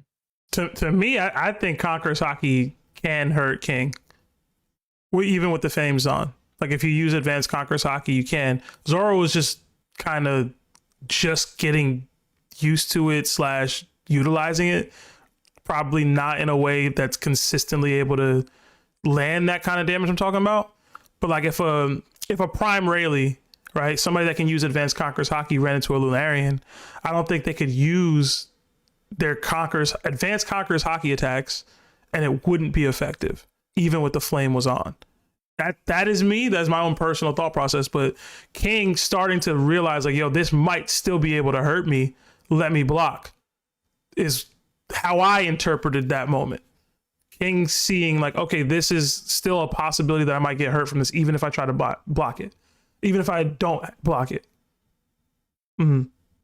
So okay, that makes sense. Yeah, but there's even a point. You remember when Sanji put on the raid suit? King blocked his kick, and we know that Sanji wasn't hurting him. Yeah, that's true. Was his flame on when he did that? Yeah, it was. Because to me, when he blocked Sanji's kick, it was more to get leverage on Sanji to grab him than it was to protect himself. I don't think he was trying to get leverage on Zoro when he blocked the attack. You know what I'm saying? Like when he blocked Sanji, it was boom, grab, and then I can swing you or slam you. It wasn't like grabbed him? I'm remembering him getting grabbed. Yeah, he got grabbed afterwards, but like, yeah. What he's saying is right. Yeah. Like, I don't know. It's just such a confusing character, man. Hey, man. And it's all made worse by Egghead. Like Egghead like ruined everything, especially when Zoro like was talking to Luffy and Lucci. He's like, oh yeah, you can only damage them with their flames off. So he doesn't even expect himself or Luffy to be able to damage them when their flames are on. But then Zoro follows that up with, oh, I'm a Conqueror's Hockey user. Like he doesn't even know he has it. So it's not like Zoro's a viable source of information. Like he's a viable source of information for somebody who's fought a Lunarian, but he's not a viable source of information in regards to what Conqueror's Hockey can do to them, because he don't even know that he got it 100 chapters after that. You know what I'm saying? So no, fair enough. But I think the point was that, you know, regardless of whether Zoro knew he had Conqueror's Hockey or not, he still knew his sort of like his output, right? How much damage he can dish out. It doesn't matter whether he has Conqueror's Hockey or not. He still fought King and dished out a certain level of power, regardless of what he was conscious of. But he only confirmed that he heard it when the flames were off.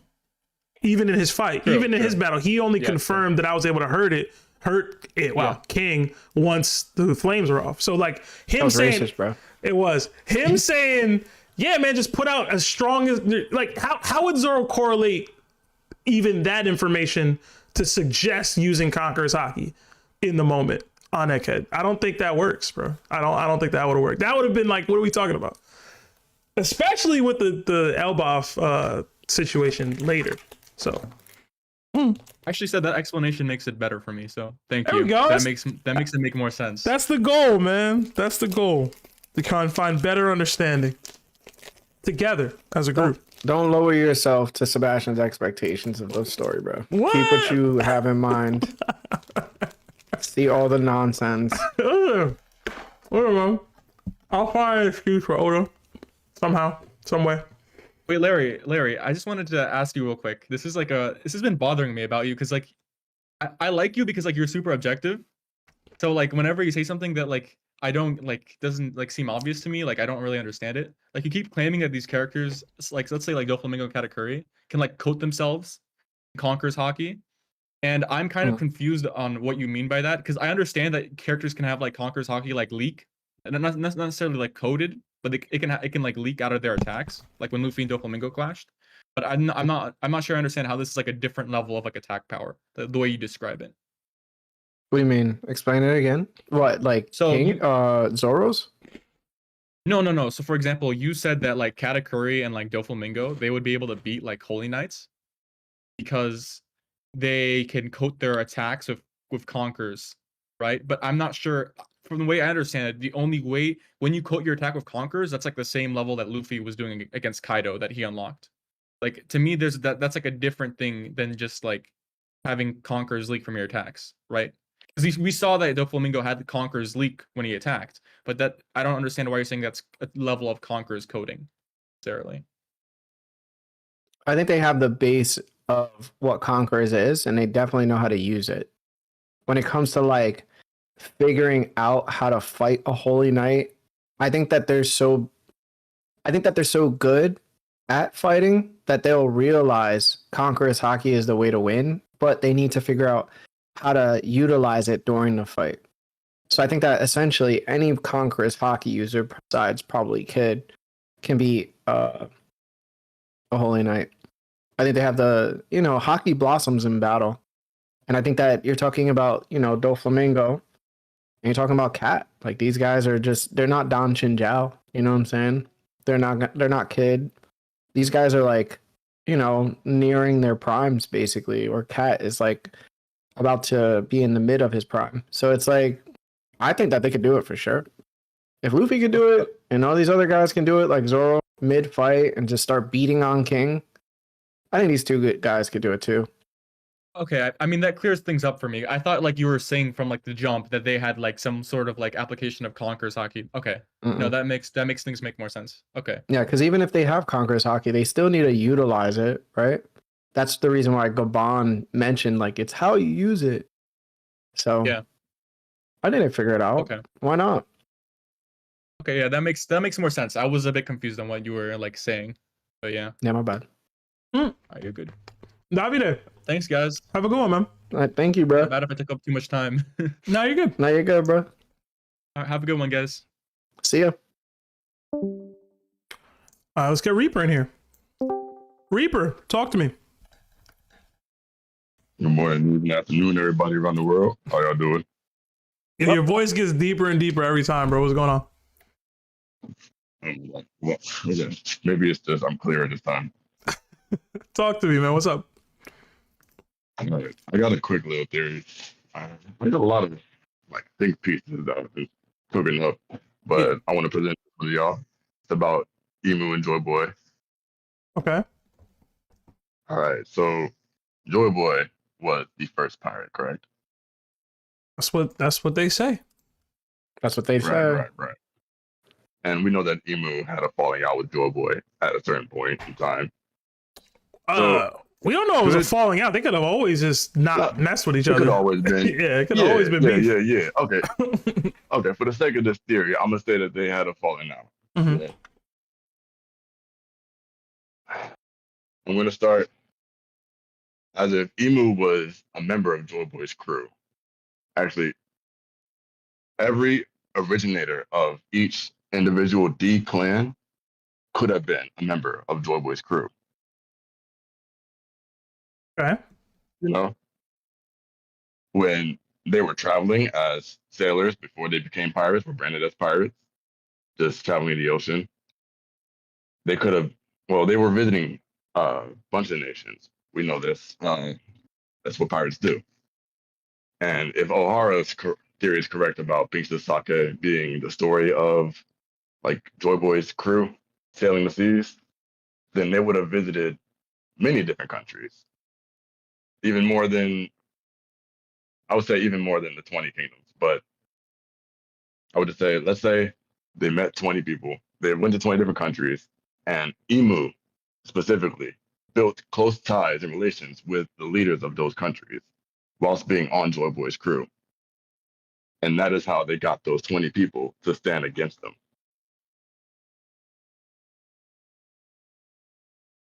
Okay. I would also go further into saying that the Nika fruit could have been dreamt up by Imu as kind of an obsession, wanting Joyboy back, wanting their friend back, who they sailed with prior to them falling out. But the fruit's been evading them.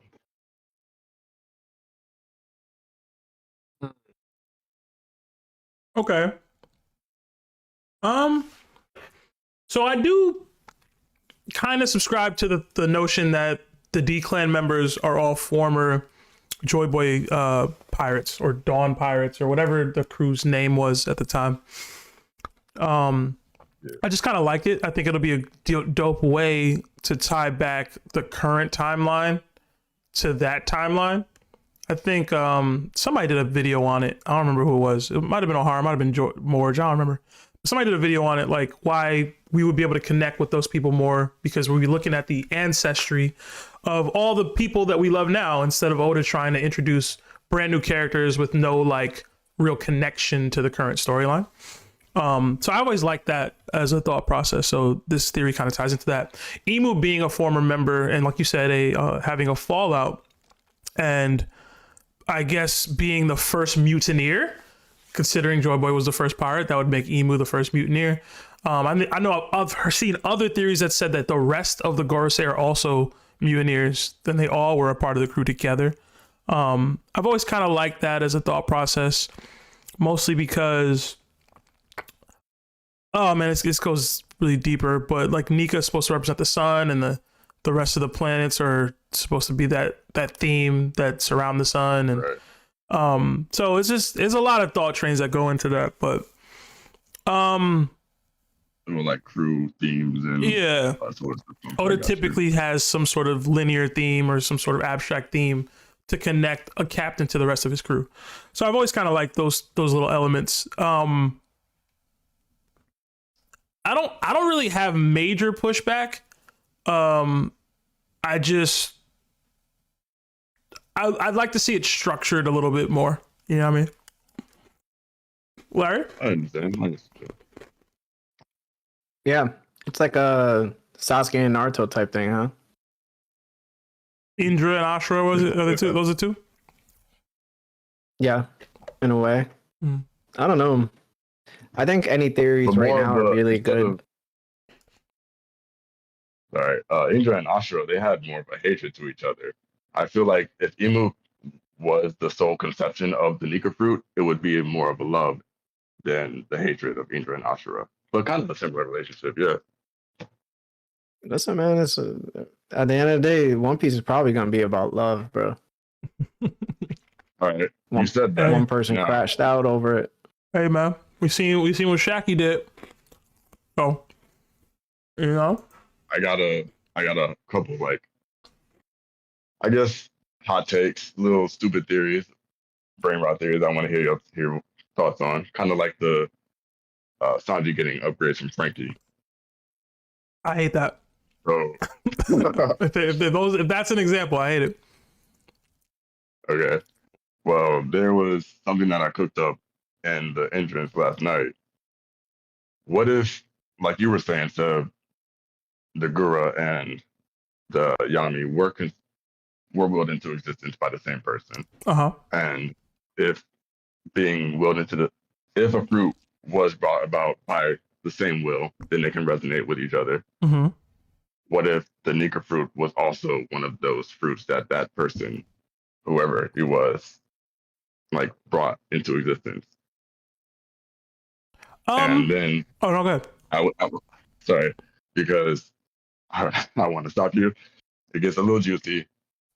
I low-key don't see it happening, but One Piece has been getting darker and darker. We wouldn't necessarily follow the Blackbeard pirates, but I would kind of think it was tight if Oda decided to have Blackbeard kill Luffy and take the Nika fruit and actually become king of the world.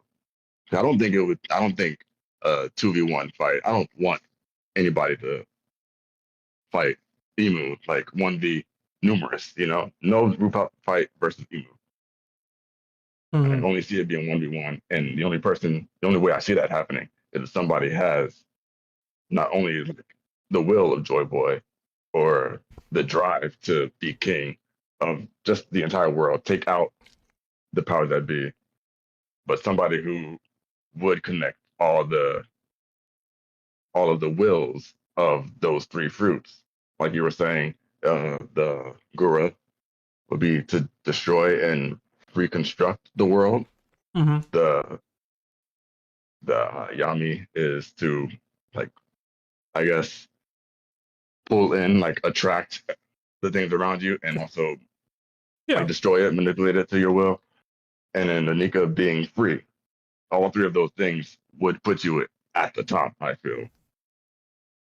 Whether or not, and that would also give Blackbeard an avenue to activate Conqueror's Haki because he would have Joyboy's fruit literally inside of him. Okay. So I'm gonna give a big no to Luffy getting clipped by Blackbeard. I know I'm the Blackbeard guy, but that's a big no for me. But if there is a dark Nika fruit in existence, I could see Blackbeard getting that, right? So, all right. So this is gonna go down a larger thought chain. Thank you for referencing my theory. But essentially, in that theory, I talked about how Vegapunk gave his speech about people willing a devil fruit into existence. And Larry's only major pushback for my theory, even on the pod the other day, was that it seemingly is going to be it has to be a group belief, a group thought process to generate a devil fruit or spawn a devil fruit. So, so a while back, I had said, I had theorized as well that the Nika fruit, the Gomu Gomu no Mi, is the guardian deity of Elbaf, right? But obviously that fruit was stolen or taken away and then eaten by Luffy. But there is some fruit that Loki and King Harold seemingly have eaten that could also be a spawned fruit in this same vein. You know what I mean? Like if there is a dark version, because on Elbaf, to tie into the group think or group belief, there's different versions of Nika that they believe in, that they worship, that they cherish as a god. The god of destruction, the god of laughter, the god of freedom, etc., etc. So there's a version of this fruit potentially that exists that could still give Blackbeard the access to what you're asking without him actually killing Luffy and making him fighting against this version of Blackbeard that has all three of these fruits. So I would personally go towards that line of thinking than taking Luffy out, because then, bruh, I'm gonna be real with you. If Luffy gets clipped by anybody, what the hell do we do for the past 20 years? Like, what did I just waste my time reading? So, yeah, I do that. You know what I'm saying? I can't accept that, bro. I know I'm down for murder and death and all this stuff, but like, keep Luffy out of those conversations for me, please and thank you. So, that would be my pushback, I guess, or my rebuttal for that. It doesn't necessarily need to be Luffy, because there might even be another fruit, possibly Loki's, that Blackbeard can take, and I think that's a Morse theory as well that he dropped. That's similar to that. So, yeah. But thank you again for shouting the theory out. I'll pass it to Larry if he has any thoughts on that one. Nah, just let you guys vibe. Mm-hmm. Do you have time? Do you have any more time for me? We got a lot of people in that waiting room. It's got to be rapid fire, dog. Give me one more. All right, I got one. Okay, for sure. How do you guys feel about people have been speculating that Buggy might find the One Piece before we do? It's just been a joke, I guess, but it might happen, you know? So I've been I've been really under the. I really, really, really, really, really don't mess with Buggy. All right, I need him out of the story, Okay. but I would appreciate him being in the story if it were to lead up to him finding the One Piece, finding that it's not the treasure that he wanted, because Buggy is not about the world, you know? Mm-hmm. He decides to split off from his two, Crocodile and Mihawk, because they probably are using him to get to the One Piece. And he decides to go find Captain John's treasure, or whatever the fudge, whatever it is. Mm-hmm. And Captain John's treasure could contain logs of Rox's crew. Okay, so I would appreciate if, with that knowledge, Buggy's entire persona, like his entire personality, changes. He goes into a development right then and there, and he hunts down Luffy, and he joins the crew as the 10th and final member. That would even it out 5 non-Devil Fruit members and 5 Devil Fruit havers. And I think he's not like too strong that it's crazy. I just don't think that Loki, I don't think Yamato, I don't feel like anybody that we meet on these islands going forth will join. They'll probably be Nakama. I don't think they'll be crewmates. I don't think they'll be Straw Hats. But we've been following Buggy, and he's been interacting with Luffy off and on, over and over again throughout the story. I need it to be for something.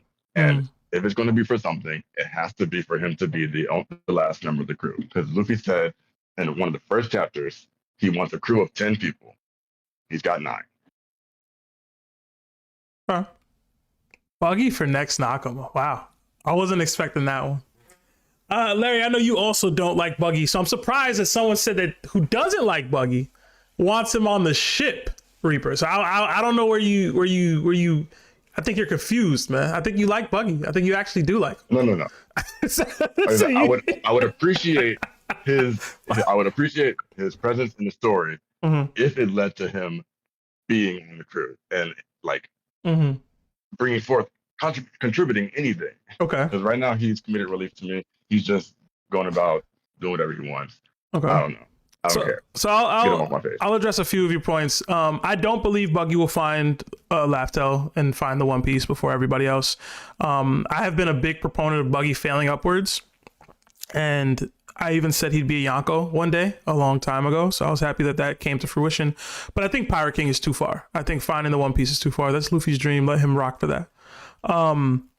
So I've theorized in the past of what could be the thing that replaces that, and essentially Buggy can continue to fail upwards in the realm of the pirating / One Piece world if he is revealed to be a celestial dragon. I think we're kind of past that technically, because Shanks ended up getting that reveal and Buggy didn't. So I don't know that Buggy will get that same reveal, but I did recently write a theory about Buggy and Captain John's treasure that I don't know if it's going to actually work out. So I might just give the details to it a bit here. Because you mentioned Captain John's treasure. I actually think Buggy is Captain John's treasure. But I would need some... I heard that theory. Yeah, I ended up elaborating a little bit on it. But I'd need some more character dynamics to change in the Rocks Pirates for that to work. And I would need for Eris to be pregnant right now. So I don't know if she is or ain't. You know what I'm saying? Speaking of pregnancy, I don't see Rayleigh being Shaki's kid. There's no way that he was born on Rox's Island and nobody knew about Reaper. it. Sorry, my time's up. I said one question, man. Yeah.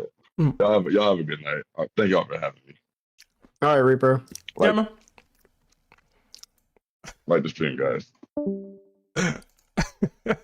Buggy questions, man. I know they kill you. All right, let's get Guidimon in here. Guidimon, what's up, bro?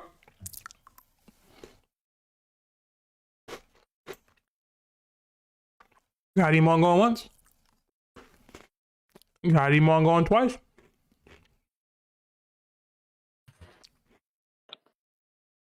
Hello? Yo, how's it going, man? I'm doing good. What do you think? What do you think is the color of Sanji's room? All blue. Yeah, all blue. It's all blue. All right. I was just asking. Mhm. All right. Isn't his color theme blue? I think Boda has like a color theme for each of them. I think his is blue, if I remember correctly. But go on, I think so. It might go ahead, man. Go ahead. Who do you guys got? Rocks versus the Monster Trio. Right now? Rocks. Right now? Like, Yeah. Luffy kind of go crazy. Rocks? I got Rocks. I'll go Rocks. I'll go Rocks. It's closer than I want it to be. But I'll go Rocks. It's not close at all. It's Rocks. Oh, it's close. Luffy go crazy. Luffy go crazy, man. Luffy go crazy. Was Zoro there? Zoro and Sanji, they blocking admirals and Gorosei members and things, bro. Listen. Sanji didn't block an admiral. He just blocked it. He blocked. You think he could take all the shots at once? Yo, hold on. Make me understand this, yo. Sanji didn't block an admiral. He just blocked his devil fruit power. The admiral shot an attack. Sanji blocked it. We don't for a little girl. We don't play these mental gymnastics with anybody else, bro. It's not a mental gymnastics, Sebastian. Mhm. It's literally did Sanji kick Kizaru? He kicked his attack. Did he block Kizaru's foot? No.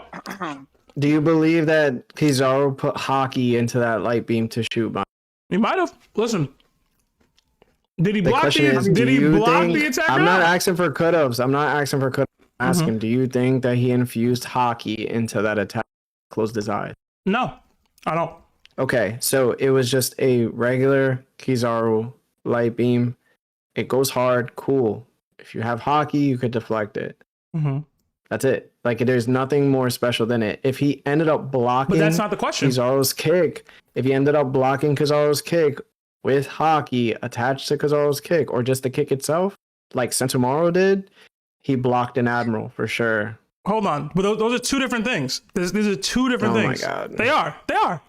Because what you're saying is the blocking of this attack isn't as impressive. Which, okay, I can agree with that. But your statement is he didn't block an admiral's attack.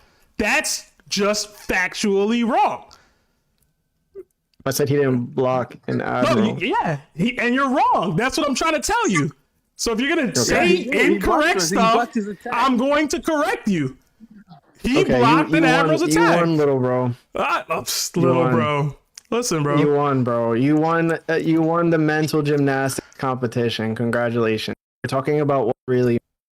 If Sanji was that great and that, he would have just blocked Kizaru's whole hand or kicked him without the light beam being shot.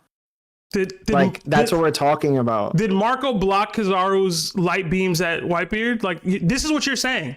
That doesn't count as blocking an admiral's attack because it wasn't intended for him. Marco having a devil fruit that could do such things. It didn't have Haki attached to it. It wasn't intended for Marco, etc. No, he didn't. By your logic, Marco didn't block that attack.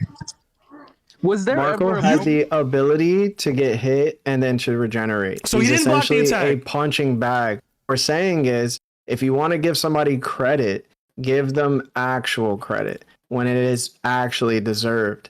If you're just kicking a light beam with a person who closes their eyes meant for Bonnie with no infusion of Haki, then that blocking is necessarily not a actual blocking to where you could give him credit enough to say, hey, he actually blocked Kizaru. That's like saying, hey, Kizaru went all out and Sanji blocked him. It's like, can we give him credit for that? It's like, no, that's not the same thing. Kizaru, I don't think there's been a moment where Kizaru has infused any attack with Haki, though. I don't think there's been a moment proved that he's even able to infuse attack with Haki. What? And not true. If that's not true. He did against Rayleigh when they were clashing swords. But that was his devil fruit. No, that was also armament Haki being infused, because if so, then Rayleigh would have overpowered his sword and chopped through it. But if you're saying that Sanji didn't block Kizaru because it was his devil fruit, then Rayleigh shouldn't have, because it was also his devil fruit. It was a sword made out of light. he didn't cut through his sword. If Rayleigh had Haki on his sword and Kizaru didn't, Kizaru's sword would have been cut through in half. That's how Haki works, bro. I don't know. What do you mean you don't know? That's how Haki works. That's how Devil Fruits work with Haki. You don't know how blocking works, so. Okay. Do you have another Alright, question, Gaimon? What's up? Yeah. Do you guys think that Sake could be the One Piece? You have to elaborate on that one for me. Like with all the times that Sake has been like a big thing in One Piece with the three with Ace, Luffy, and Sabo, you know, their cheers, and then with Roger and Whitebeard, same thing with Rox and Harold. Do you think that it could be like a thing of unity or bringing two sides together or different things together? Like, do you think it could possibly be something like that? I don't think so, no. Like sake cups, like Luffy and Sabo and Ace shared? Like that's what it is? No, just like sake, the drink in general, in general. So when I was younger, I had a theory that the One Piece is like the fountain of youth, and will give you like what's the word? This is gonna get into a little more deeper. I would have liked the twins to be here for this. So in the Garden of Eden, Adam and Eve, basically the Lucifer, Satan, or the devil, or whatever, told them if they eat the fruit, they'll gain the knowledge of good and evil, the knowledge of everything. So there was a time where I theorized that the One Piece would be an amalgamation of those types of mythic, like, I don't want to say MacGuffins, but like items. So like the apple, the Excalibur, the Fountain of Youth, like it would be an amalgamation of all of them. So like sake was one of them, like a water fountain that you could drink from that would give you the knowledge of the true history of the world, right? I don't think we saw Roger drinking anything, or any sake cups on the floor when they were doing their laughing at Laugh Tale. So I've kind of excluded the theory, but there was a time where I thought like it could be a situation where you drink this and now you know the true history of the world. I was in like high school when I dropped that. I think I added you that when you added me in the Discord chat. But you know.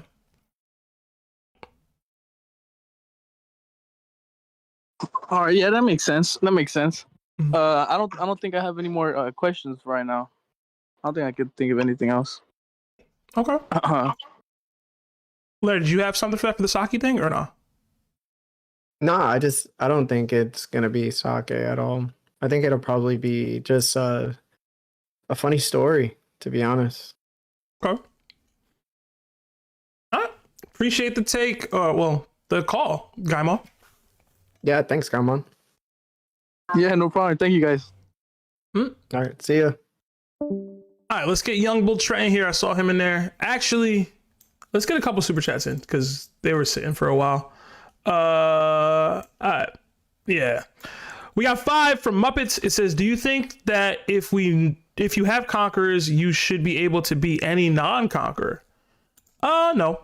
It depends on whether you're in your prime, whether that person's in their prime, how recently you've unlocked Conqueror's Haki. Say Kobe's a conqueror. Like, say he is, right? He unlocked it recently or whatever. Like, is Kobe beating... See, I was going to say Sanji, but I think Sanji has conquerors. Is Kobe beating Shiryu right now? Is he beating Aokiji right now? Just because he's a conqueror? Like, I don't... There's a time where Luffy was a conqueror. He was 17 and he was super weak. Like, it depends on the time and situation in which you're fighting. So, no. I know Larry used to use Don Shinjao as a base for that a lot. Because he's a confirmed conqueror, and there's just a lot of people that would be able to beat Don Shinjao just because he's old. So, yeah, I think Larry's probably aligned with that as far as you don't need conquerors to beat a conqueror, especially if the conqueror is not in their prime. Yeah. Another 5 from Shaquille Ambrosi. Do you guys think Oda fumbled not giving Robin a hockey bloom / Conquerors hockey during her fight in Wano? Conquerors hockey? Conquerors hockey? Nah, but I do think she probably should have got a hockey bloom. It's possible what she's doing with the Demonio Fleur attack is hockey, but we don't really see it. Like, even in the anime, they kind of shade it a little bit. So I don't know. We did get another 5 from Jada Rude. It says, God called in for a One Piece theory, all knowing my foot. That was a reference to Reaper, his super deep voice. That's pretty funny. Then we get another 10 from The Real Aaron Creates, our boy. It says, the family asked me to take this money to buy the only food they can afford. Little did they know, I was a Larry tax enforcer. Sorry, not sorry. Guess they gotta find some smile fruits. Yeah. Bruh. Smile fruits on your own fam? On your own family, bro? That's what we Terrible, on? bro. That's what we on? We got another 2 from Bojo Jenkins. Maybe some abridged episodes or shorts. I don't know what that's in reference to. It might have been during the content creator question. Oh yeah, that might be that. Yeah, The bridge would be funny, or we just like overspeak anime episodes. like we do it. Like we do abridged Yeah. episodes.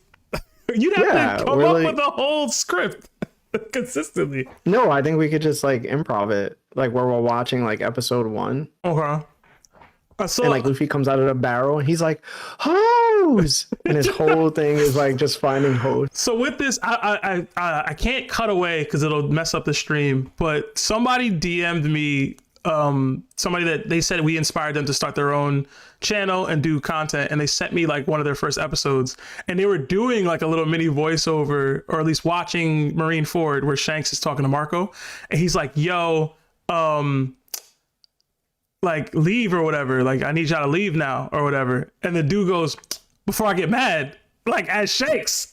And like it was so funny to me because I was like, yo, low key, technically this is what he said. And it was like the dudes were like, because what would Marco do? Like he wouldn't be able to do anything if Shakes got mad and started crashing out. Yo, it was like, leave, Marco, before I get mad. I was like, yeah. That would have been funny. Lawrence would have never let me live that down, bro, if that would have happened.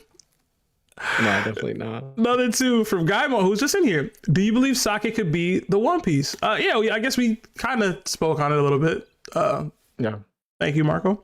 Another 5 from Aaron. Just finished Your Lie in April. The show was whack. Don't nobody got Conquerors hockey. Hashtag Candlewick Seb. I've heard. I don't know what any of that means. I've heard. Well, I assume it's the candle I got burning back here for that last piece. But Your Lie in April is an anime, and I heard it's really good. So he's the first person I've seen say that it wasn't good. So yeah, but I heard it's really good. I also heard it's one of Oda's favorite animes. So we'll see. I think it's about music. I don't remember. We got another Nakama join the ship in Bojo Jenkins. So welcome. Another 2 from Sereno. It says, stop glazing Sanji with a skull emoji. He loses the Green Bull. Yeah, I think he loses the Green Bull. A lot of people lose the Green Bull, man. Yeah, I gotta stop sleeping on Green Bull. I gotta stop doing. Uncle Bull, bro. Uncle Adamaki. Yeah, another Nakama join the ship in Uzi. Welcome. And then another 2 from Sunday. The One Piece is a bikini for Delphi users to swim. I like that one. That's so. I like that one. That's so wild. That's so wild, bro. But let's get another caller in here. Let's get Trent. Trent, what's going on, man? Trent, the boy. What's up, Trent? You can't be busy right now, bro. Trent going once, man. Trent going twice, Hello? man. Oh, there you go. There you go. Hello, my bad. It's all right. just What got up, Trent? Man, nothing much. Trying to make sure I do the call-in calls right this time. not get flamed up all week. Mhm.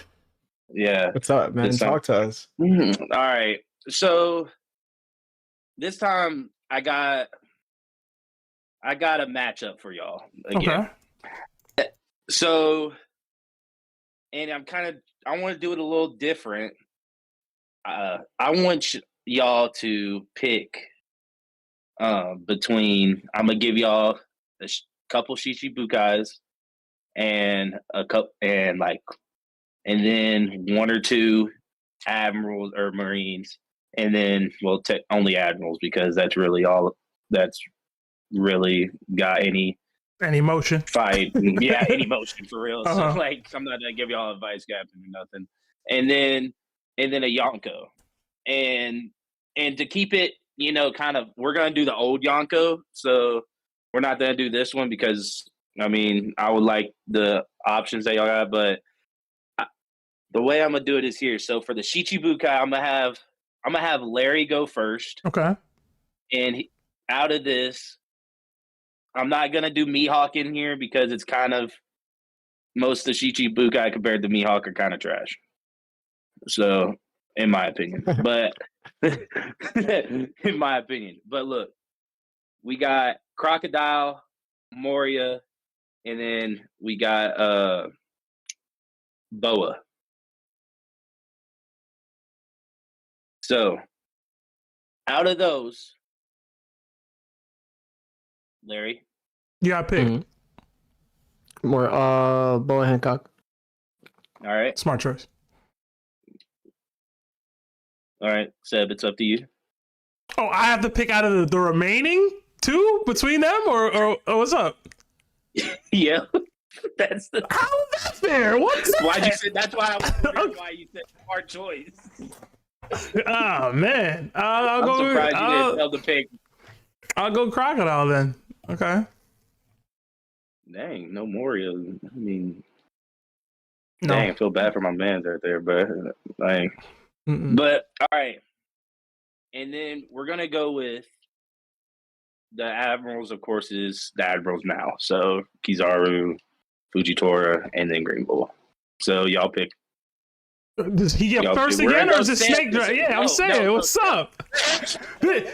Trent, you are hoeing me right now. You're hoeing me something crazy right now because the admirals are much more relative, and then you're gonna have us pick the Yonko, and then he goes first again.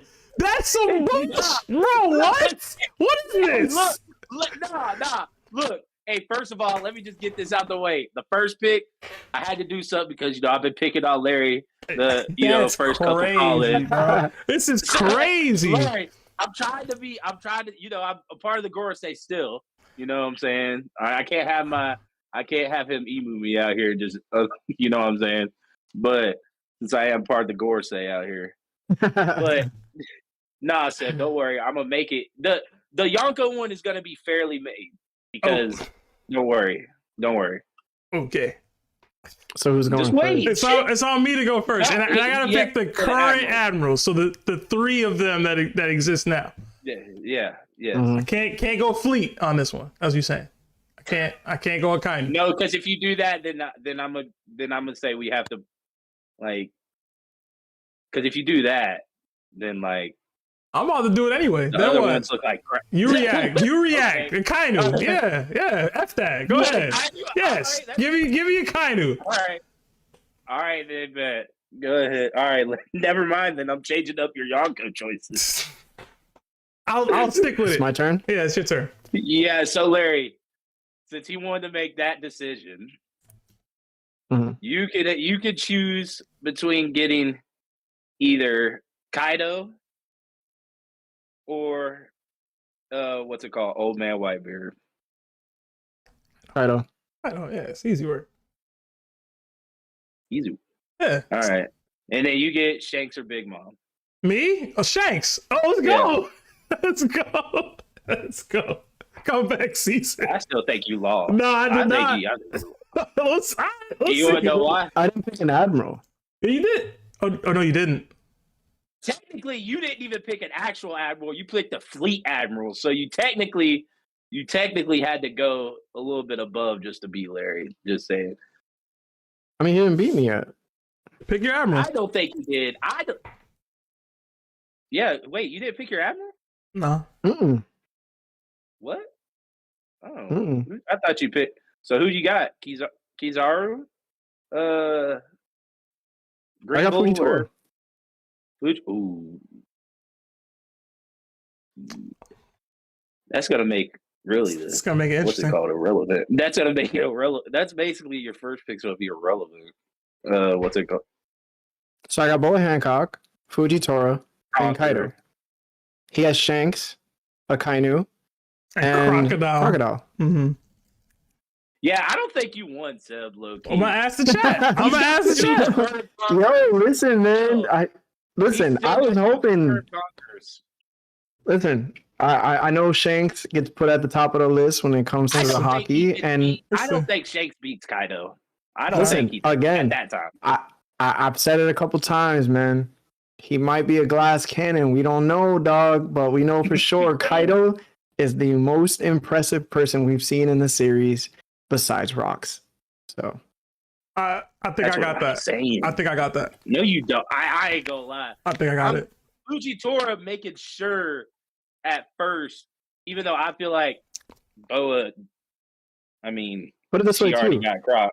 Croc is probably gonna see Boa and probably get turned to stone. Why? Because he's sand. He already like one step away from turning to stone. Wait, hold up.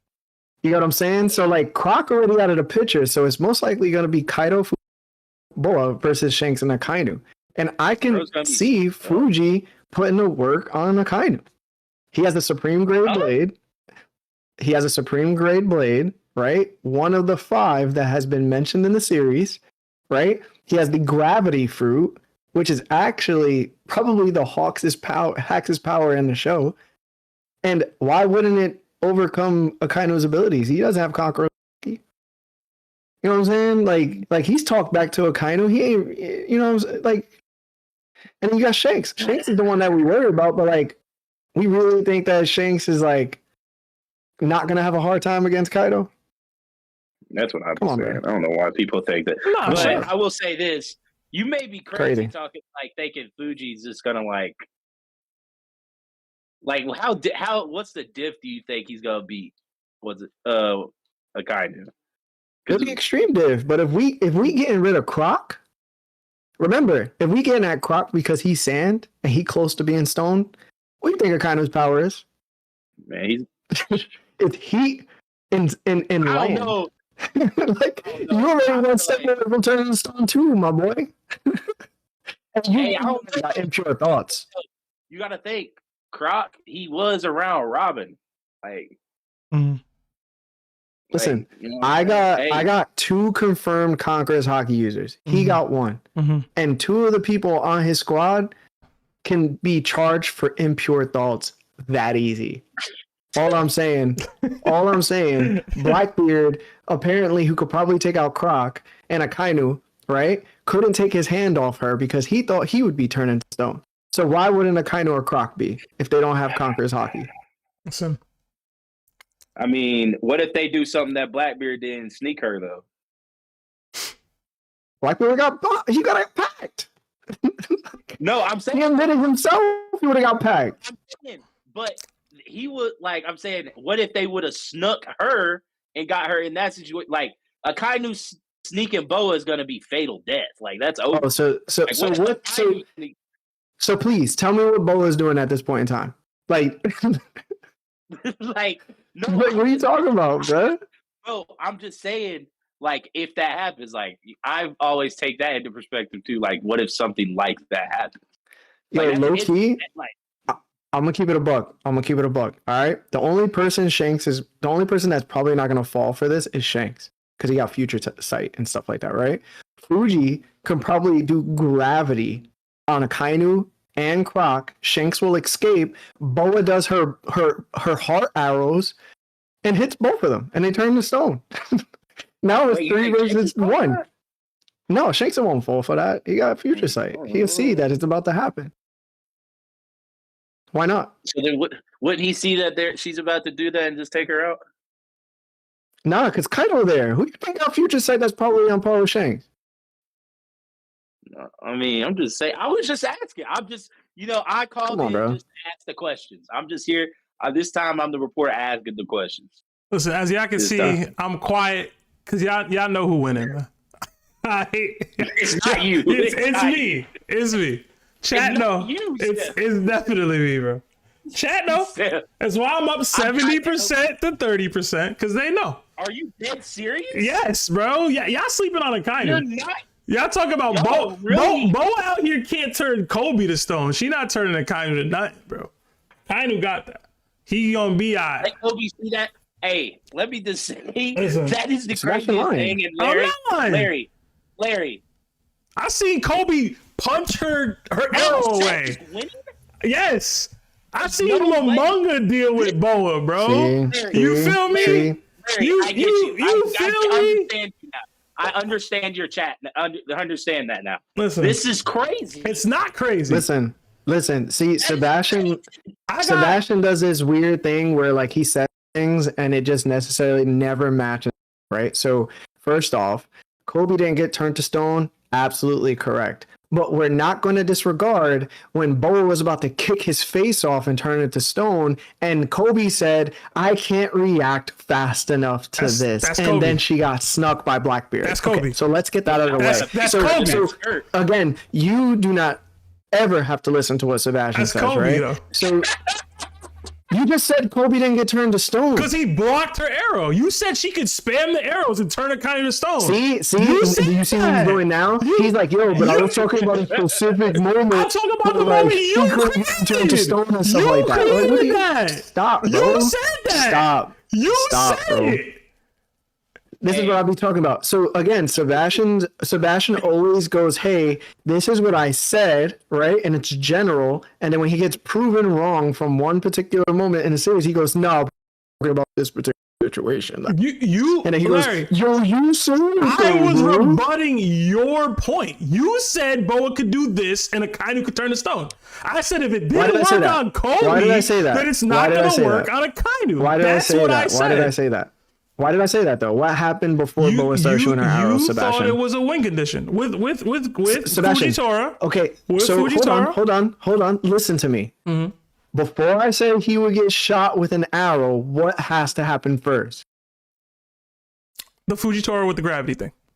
Okay, so there's already a situation where I created a situation where Akainu has to get away from the gravity in order to do something like prepare himself for defense against her arrows. So there's already stipulation. I already know he's going to be able to catch her arrows, Sebastian. Okay, so two things to this, right? One, Akainu is a future sight user himself. We saw that with Marco. cares? What you mean? Who cares? You don't think Fuji's won too? I do. He's got it. Oh, so what are you talking about? I'm talking about his ability to defend the attack that you're creating. You're acting as though Akainu's just gonna my be like, God. oh my god, I'm now gravitied and I can't do Yes. anything about it because I don't know. I can't use my future sight. I can't use my Logia Devil Fruit. I can't use my armament hockey. This Sebastian. gravity's too much for me. Sebastian, is Akainu and Fuji relative? No, they're not. No, that is his subordinate. What? In what? Since when are Yo, Akainu and Fuji relative? So hold on. So they're not relevant. They're not relative. No. Okay, so was Akainu and Sengoku relative when Sengoku was Fleet Admiral? No, Sengoku was old. What yo, Akainu and Fujitora are relative? Since when? Since Oh my when God. was this? How much stronger is Akainu than Fujitora? Give me numbers. If he's a 96, where's Fuji? Wait. We actually have this. Hold on, let me see. Let me find it in our Wait, I YouTube. think- No, I don't need you to find it. No, I I'ma need you to find say it. what I'ma you think. find Not it. not a democratic poll, because right? the democratic poll shows you group thought, that it's not just me with bias. Because I think Okay, Akainu so is way I'm up there. asking you- No, I'm going with group thought because you were a part of it, and a bunch of other respected One Piece content creators Sebastian. were a part of it, and those two people Sebastian. were not close. Sebastian, please No. untuck your shirt out of Oh your my pants gosh. and just answer the question yourself. Okay. Please tell me, I where got do you. you think I'll they do are both. I'll personally? do both. Akainu's probably a Thank you. 96. I have Fuji at like a 92. That's 96. not relative to me. If you're 4 levels, 4 ratings, you're not relative, bro. All right. Listen. That's Let me just- your opinion. It's a Okay. 96 versus a 92. That's on you, Whoa, bro. wait. Hold on. Hold on.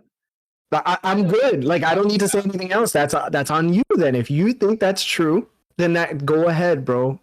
Facts. But also in the video, he tried to argue that Kizaru was over, or not. He was trying to argue Fuji's over Kizaru, and I think y'all. He had him at like a 94. You should put a in that poll in the chat, bro. See if everybody Like, I'm else just, thinks like, I'm not- Kizaru, like, because- Fuji's a 92. I watched the videos a lot, and I had to watch it before I made this Yeah. what's it called? Before I made the battle. Mhm. But that's what it was at, because y'all made Kizaru and Fuji the same while making Green Bull fodder. So Listen, man. Green Bull was only considered fodder because he had a really bad showing. But Yeah. anyway, other than that, Trent, anything else, man?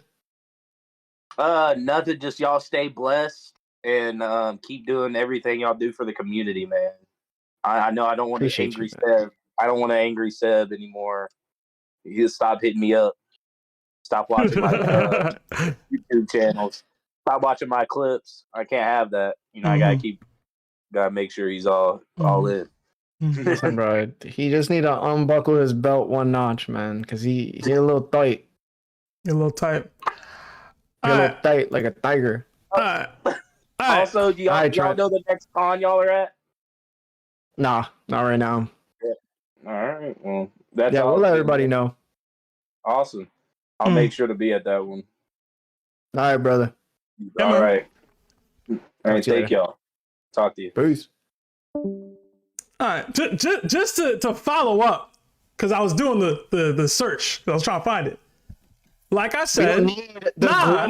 thought project, bro. No, we don't need that. no, It was just you. No, that's not the point. Is you were trying to say my statement is wild when we had a actual democratic voting on where Akainu ranks in the One Piece world, and he ended up being a 96.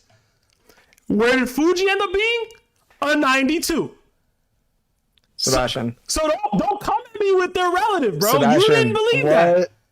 Don't you understand? I am not asking for all of New Jersey to vote Larry, you're not on getting what where I'm this saying. person should be. You're not getting I'm what I'm saying saying. you as a person, where are that's it. You're not That's getting, all I but wanted you're to know. not getting what I'm saying. I'm saying you came at me as though my thought process was crazy when this is what the thought process was.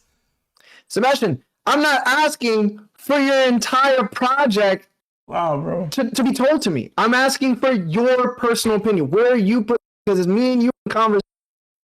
That's it. If it's just me, for real, 97 and a 92. But okay, so that's what I'm talking They about. not If you're relevant. gonna say something ridiculous, right? If you want to say something of your opinion that's ridiculous, then say it, bro. Stop hiding behind. no, it's not hiding. It's not hiding. No, it's not hiding. It's not hiding.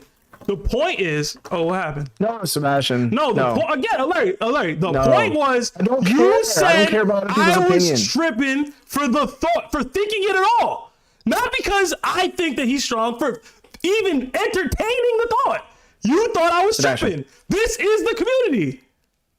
Sebastian, I don't give a fuck about the community, though. I don't. I can't hear you. Just because you want to win the debate. It's not about winning the debate.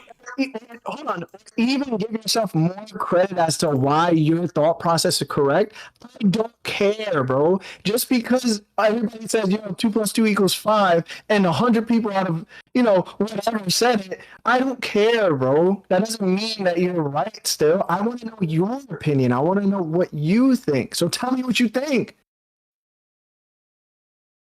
God. Akainu and Fujitora aren't relative. That's what I think. Okay, if you think they're not relative, then that's your opinion, bro. But when I gave that opinion, you thought I was tripping. Oh so you can't have it both ways, Larry. I gave you my honest thought on whether they're relative, and you thought I was tripping. You walked out of the room. I can think you're tripping based on your opinion alone, and even if you grabbed other people's opinions, who I also think are ridiculous, that doesn't mean that your opinion is less ridiculous. It just means that collectively, you all are ridiculous to me. You know what's even wilder? I have to go back and watch the stream. I'm pretty sure you were trying to rate Zoro over Fujitora, and you didn't even want to rate him at all on our top 30 alive. And I'm pretty sure you had Akainu at like a 95.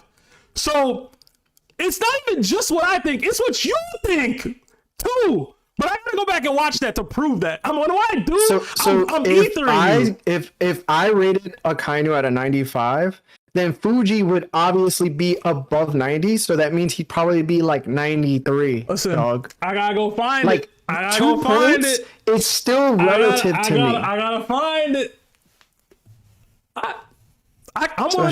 You're so annoying. I'm willing to drop it. I'm willing to drop it. I feel like just tackling you into a pool, bro. Listen, I'm willing to drop it. Just know, bro. The streets know. I won the Trent matchup, and Akainu and Fuji aren't relative. They're saying the mics Let's are move bad. past it. Yeah, hold on. They're saying the mics are bad. It's because we're talking over each other. Okay. All right. Are the mics good now? I hope they're good now. Oh, man. All right. Let's get another caller in here, man. Let's go with JTalbot. Josh, what's going on, bro? Hey, what's going on? Hey, what's up, man? I got a theory put together today. Okay. Let's hear it. First, I wanted to ask about the attic, man. What you guys think about that name? That'd be pretty cool. Like, I think we addressed it a little bit in your super chat earlier. I don't know if you saw, but No, as soon as the stream started, I hopped into call waiting room. I'm going to rewatch later. Okay. Yeah. Essentially, it was. I don't think it was ever in conversation to be the name. It is a dope name. I will say that. I think it is cool. But we just don't. I don't think any of us have real access to like the attic like that right now. I mean, like, the twins do, but it's like they not streaming from there. You know what I'm saying? I got you. Maybe we could do like one stream one day. I'd have to bring my. I mean, I guess I could bring my equipment to the attic. Yeah, we would have to bring stuff. Mm-hmm. Regardless, it's a cool name, even if you're not streaming in the actual attic. Just based on the story, I just thought it was an interesting thought after that stream. Yeah. No, it is definitely interesting. Into this theory. So the basis of my theory started with me trying to headcanon Dragon having a Shandora connection. Okay. So I got my notes here. With Dragon's tattoos, it's been highly speculated by myself that he has a connection to Shandora. Just trying to make sense with this, you can go one of two avenues. I went the latter. The first one is Garp's baby mama, the Shandoran, but that don't really make sense. So scratch that. It leads me into the Monkey Clan and Joyboy's crew and the D. I think that the D initial is a lot like the X on the Straw Hat's hands, and it is just a symbol for his crew, and that everyone with a D is a descendant of Joyboy's crew. It's been highly speculated that that's the case, but we have holes. We have many of Joyboy's allies like Fishmen, Kazukis, and Minks that you don't see the D in. So why is that? I think that the D is only for the specific crew members, and that these were just highly allied nations. With the X and 3D2Y, I think that's where the allegory comes in with the modern day. We have poneglyphs, like the road ones, in these important allied nations, like Fishman Island, Zunisha for the Minks, and Wano with the Kazukis. But where are the normal poneglyphs? Well, I think that the normal poneglyphs were scattered to the home islands of Joyboy's initial crew, and that the Monkey Clan originated in Shandora, where that poneglyph was placed. What are your thoughts? That would make it a little interesting.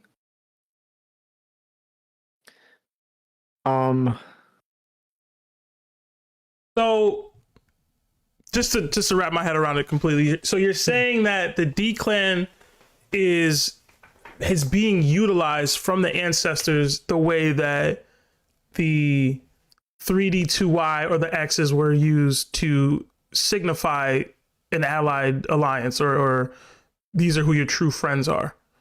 Yeah, I think that's what it is. I mean, that's where you can get Lily and Vivi right at the end, are honorary members. And I think that's a connection there with it. I think the D is it's a symbol of friendship, even though they lost the war, the D. So a lot like the Kazuki tattoos on the ankles, it's just a symbol that, hey, we're friends. And so how would you explain the rivaling D's now? I guess is I think it's just a lot through the generations. You know, I mean, things have been warped, changed. Things have been lost to time, lost to the world government erasing it. Okay. So people don't know what it initially meant. Okay. I also think everyone speculates either Davy Jones was a rival to Joyboy or might be Joyboy himself. I'm of the belief that Davy D. Jones was probably the first D to step out of that connection, and that he's probably maybe a generation after Joyboy, right around like the fresh off the Void Century, and that's why we know about him. I mean, Robin talked about it in Long Ring Longland. Davy Jones is a known person. We don't know about Davy D. Jones. The D has been erased, but he's known about. So I think he was absent from the Void Century. He was like a generation after, maybe a descendant of one of Joyboy's crews or Joyboy himself. Okay. I mean, yeah, I mean, I don't have any major pushback. I kind of like it. I'm trying to. I just really like those tattoos. Yeah. One of them just looks like a Shandora. So I'm thinking about all this stuff. I'm like, how do we make the Monkey Clan from Shandora? Because Garp didn't go up there and bag someone with mantra just to have dragon. I mean, he might have. Yeah, I guess it's possible. It's just that there's no evidence to that. And then I went into a whole speculation rabbit hole and put this just because those tattoos scream Shandora to me. So the Monkey Clan initiative just basically is from Shandora originally, 800 years ago, is my thought. Okay. Larry? Yeah, I've always liked the thought process that the monkeys could be from Shandora. I know they had the bell had the monkey symbol on it. I think you touched base on that a couple episodes back. So I'm like open to it. I've never like really leaned into it as a theory or as like a theory that I subscribe to, I suppose. But I do like the D. I do like the D being that 3D, 2Y, and X and the Kazuki clan symbol. Like I really do like that. I'm trying to find the tie into Shandora with the tattoos myself, like just kind of in my mind. But I guess you don't need that. You just kind of want it, right? Yeah, I want it, and then so I came up with this whole thing, just like the road poneglyphs are for these important allied nations, but they don't have the D, and then the D is for the crew members and their home islands, or where we place poneglyphs, or where Lily or whoever the Wano helped hide the poneglyphs in these specific places that could be trusted. Mm-hmm. Mm-hmm. Okay. Yeah, I don't. Anyway, that's my take, guys. Yeah, Talbot, thank you, bro. And I know you donated like 20 earlier, man. We really appreciate it. Yeah, of course. My thought is, I'm not a member on the Discord because I don't know Discord like that. I really only come in for the calls. So if I can get in for donating, I'm gonna super chat if I'm actually catching a live regardless. Okay. It kind of works out. All right, that works. Appreciate it, bro. It also gets other people in here too, so thank you. Absolutely. Yeah, thank you, man. Yeah, keep doing what you do. Have a good night. You too. All right. Let's get Lex in here. Lex. What's up, Lex? Yo, can you guys hear me? Sir, what's going on, man? I'm good, man. I just got back from work. How are you guys doing? Y'all having a good night? Yeah, man, chilling. We got into some arguments, debates. I noticed. Some fun theories. That's why I came in chill. You know, I don't want to make it worse. No, but I'm kidding. Yo, but I have this crazy theory. It's one of my favorites. I've had it in the back of my mind for a while. I don't know if you guys have heard this one, but you remember on Egghead, that giant egg right at the top with the little. There was this thing circling it, kind of like one of the rings of Saturn. It was like this thing. I don't know if you guys remember. Yeah. So I read this theory once, and man, I wish I had it saved or something, but I'm trying to remember the pieces of information that I got from it. But basically, it was stating that what if that was the red line to the planet where the One Piece takes place? Like the red line was this thing circling the planet, and at some point in the past, it just went down. You know what I mean? And became the red line. Like you know what I'm trying to say? So what if it was like a weather system? Like it was something to maybe move the islands or change the weather? Because I'm trying to like how do you explain the islands in One Piece where you have Alabasta that's literally a desert and close to it is Drum Island, which is all snow. You know what I mean? Like there's all these weird like weather patterns and all this weird stuff happening. And so I thought that was really interesting that the red line at some point was some kind of weather system, maybe like a Dyson sphere. I don't know if you guys are familiar with the idea of a Dyson sphere, but it's something that harnesses the power of usually like a sun, but I don't know. Maybe it was used to harness like a sun's energy or like a different planet or something like that. Because my favorite part about One Piece is you can't tie it to reality. They have like remember in the library where Clover was, they had the planet of One Piece with all the little different planets around it, showing us that it's completely different from ours. I just thought it was really interesting. I wanted to know like you got your guys' take and your opinions on it. By any chance? I'm not. The interesting take. Yeah, I'm not too familiar with the Dyson sphere. I won't lie to you. What I gathered from your theory is that the red line comes from outer space and that it landed on the One Piece's blue sea or Earth. Yes, like it came down. Like okay, you know what I mean? Like yeah. Like something made it so that it had to like kind of what's the word I'm looking for? Like contract into the planet itself. Right. Okay. Maybe protect something that's at the core is what I'm trying to brainstorm on. Maybe you know what I mean? Like that would be an interesting theory. And also, sorry, but to cut you guys off, but also the idea of the Jormungandr, the long serpent or whatever. Maybe that's what it was. You know what I mean? That's what I'm trying to center myself around. But yeah, what do you guys think about it? So I wanted to lean into the outer space piece because that it's an interesting thought with the way the Lunarians are named. So Lunarian is obviously moon people if you were to like translate it into any like regular vernacular. So like, and they used to live atop the red line. Like that was their shtick, or at least the story that Whitebeard would tell Marco when he was drunk, right? So if the red line is from outer space and the Lunarians are from outer space, like I think that could tie in together, you know, like maybe their entire way of life or their entire habitat had to be transitioned over, and they were able to move from the moon to the Earth using the red line. Maybe it's a spaceship.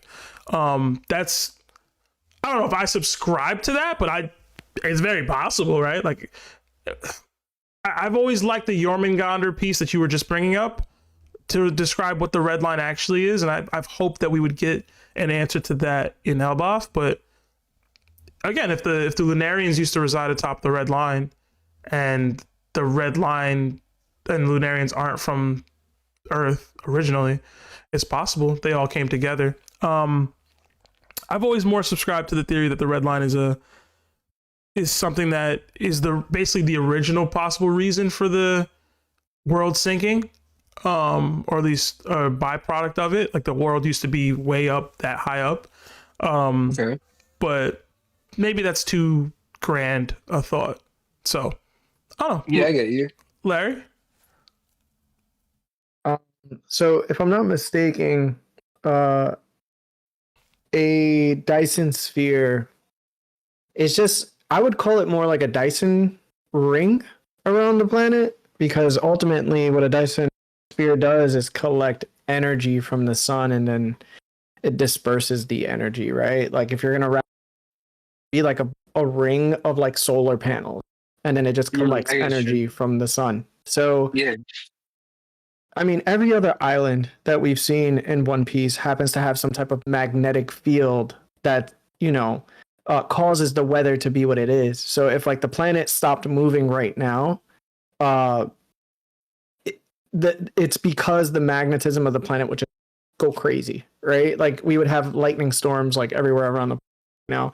So what I think is, I don't think it's possible for it to be like a Dyson sphere or a ring to cause these like, mass climate changes amongst each island, because the ring itself doesn't follow the calm belt, that's where most of the islands are in the One Piece world. There are islands outside of it, but a lot of the islands are just like in this one area, like this one ring around the world, and it's horizontal instead of vertically. Okay. So it just, and plus the ring is broken. Yeah, that's true. Yeah, so Yeah. it's like, what can what can this mountain be? Well, That's true. I don't know if it comes from a different planet. I don't know exactly what it is, but my theory has always been that during Joyboy's era, or even the first world. So I think Joyboy was in the second. I think somebody else was in the world, and I think somebody in the first world created the red line to separate whatever collection of people who ruled the world at that time. It was to stop them from like gaining access to the entire world. They had to have done something in order to get over the red line, in order to like bypass and like try to contact the world. So it's just like they cut off communication, or they cut off their ruling. And I think when Joyboy's time came around, since he was cool with Shirahoshi, she created the calm belt by calling all the Neptunians to circle into this one ring around the planet, with horizontal, to cut the the communications, or even just the ability to access other islands from the alliance that was currently reigning. And this is why the world government started to build those tequila, rum, bourbon, and the bridges. The booze. Yeah, to connect. Yeah, so that's always been my theory about the red line. I always did, and I just rocked with that theory, bro. Yeah, I get you. Yeah, going off on what Seb said, the the theory did mention Lunarians, so it could be like an ancient Lunarian spaceship or something like that. Like, that would be cool. But I just thought it would be really funny. Okay, it'd be really funny if we find out that if the Celestial Dragons find out that nothing actually makes them special. You know what I mean? Like, what if they find? You know what I mean? Like, what if by the end of One Piece we find out like they're actually just like all the other humans, and they just want to wear these weird like little bubble helmets or whatever? but before you guys go, can I read like one really quick theory? I just thought you guys would find it really funny, honestly. I saw it on YouTube the other day. Mhm. Can you guys hear me? Yeah, try to make it quick though. We got other callers, man. Yeah, I got you. It's really quick. So it went like this. Look, so it was talking about how Big Mom once mentioned that there's one race that they can't find in One Piece anymore, whatever. And it says, yeah, the most mystical race of them all, dragons. Dragons also resemble pirates because they love their freedom and value their treasure. Devil fruits look like variations of dragon fruits or dragon eggs, maybe. I don't know. Dragons are missing from One Piece. Imugi are lesser dragons in Korean mythology, and their whole existence is to become true dragons, which are called celestial dragons. In One Piece, a celestial dragon stole the ancient dragon race's name and killed everyone who uses a D moniker in their name. So yeah, a monkey, dragon. Anyways, Nefertari D. Lily is revealed to be the first person to carry the D in her name, and if it's revealed that she is the first empress of Amazon Lily, then her flower name is Nefertari Dragon Lily. Dragon Lily and the name Dracul may have a connection and might reveal who his mother might have been, but I believe she is an empress of Amazon Lily as well, or from that place. That's all I got. That was dope. Thank you. So we got lizard people. Yeah, no, but I laugh because if the little D means dragon, then it's monkey dragon. Like that makes no sense. But I thought it was a really interesting theory, though. It's just one I read online. And it said that the devil fruits resemble dragon fruits. I looked up dragon fruits; they don't really look like that, but maybe dragon eggs. You know what I mean? Because they have like certain patterns and stuff. You know, like I'm like maybe the Game of Thrones, whatever, but they're kind of different. But yeah, I thought that would be interesting if we could see like dragons and stuff. I thought the whole like they love treasure and they love their freedom was really interesting, like just like pirates. So I thought that was, you know what I mean? Like I thought that was really cool. But yeah, and I just wanted to end it off with if we're host scaling, Big Mom wins every day. She made a whole army off it. That's all I gotta say. That's all I gotta say, bro. If we host scaling, Big Mom won the whole thing, bro. That's all I gotta say. All right, I'm gonna go. Y'all have a good night. I don't want to hold up everyone else. So. All right, have a good night, Thank you, Lex. brother. All right, bye. Later, guys. Appreciate you, man. Then ciao. Lex funny for that, bro. I mean, host scaling is back. Yo, Larry, I don't know if you got my text, but I go to the bathroom, so hold it down, bro. Oh, do your thing. So who's next? Just go in order alphabetically, I guess. Or go Clips. Clips has been here the longest, I think. So go Clips first. Right. Clips, what's up, bro? What's up? What's up, Larry? How you doing, man? Good? I'm doing good. I'm good, man. You all right, big dog? I am good, man. Talk to me. What's up with you? I'm great. First off, I'd like to thank you for having me. I just recently became a Yonko in both YouTube and Discord. I had to figure it out, but any way I can to support you guys, I would like to. Oh, so much love, man. Thank you. Y'all mean a lot. Really. Y'all really do. I ain't gonna be trauma dumping. We ain't gonna do that. But when I say y'all help pull me out my feels, I mean that from the depths of my soul. Anyway, my white fan tax has already been paid. Don't worry about that, Lord Larry. All right. If I'm going to be real with you guys, I have a whole plethora of ideas I want to spit at y'all. I know I don't really have the time for that. I'll let y'all take y'all's picks. I have one, but I also want to keep it fun for me too. So y'all are going to pick a number 1 through 5. All right. Sebastian went to the bathroom, so I'm going to pick 3. Okay. So option number 3 was one that was a little bit more complicated. That one is the, what are y'all's thoughts on the psychological aspects of Momo when he got fast forwarded in age and how he basically skipped puberty? So hear me out, right?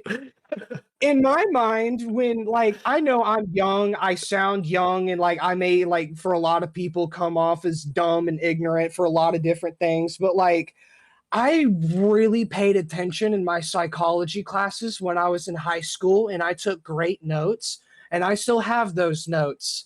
Those notes were on child rearing, puberty, the idea of like the brain and adolescence while growing up, decision making and logic and reasoning and all that kind of stuff. So when Momo missed puberty, he lost out on a lot of different things in my mind. He didn't have the chance to be able to make mistakes on his own accord and have to learn what real consequences are. For example, I know I may be different from a lot of people, but I come from the South, right? And in my family, you know, you're young, hey, you want to try a sip of this? And, you know, maybe some liquor of some sorts, vodka, whatever it may be, right? Yeah. The idea of come up, try it. Is this something you like? If yes, how will this affect you growing up in life? If no, for the parents and all that kind of stuff, that's not what, you know, that's not going to affect them. Momo didn't have these kinds of, you know, opportunities. Another big one, this is a big one, and like realistically it happened physically but not mentally. His balls didn't drop. And like he doesn't understand, bruh. like, What so, did I just hear me walk out. back into? What? I know. It matters. It matters. Hear me out. Hear me out. What? When Momo Yo. got fast forwarded in his age, right, and you know, ripened, whatever term you want to call it, right? He's 8, 9, whatever. He don't know what that thing is. He doesn't like. He doesn't know. He skipped puberty. Momo's a perv too, though. No, like he's yeah, like okay, into, mentally, yeah, okay. He's like a little perv and all that kind of stuff, but realistically speaking, he doesn't have the idea in the interactions with women yet. Now he is in, you know, he's of age. He's the shogun. Realistically speaking, he could roll up and just, hey, yo. I mean, you know, morally, we know he's not going to do that, and he probably understands it's wrong. But like, does he know why that's wrong?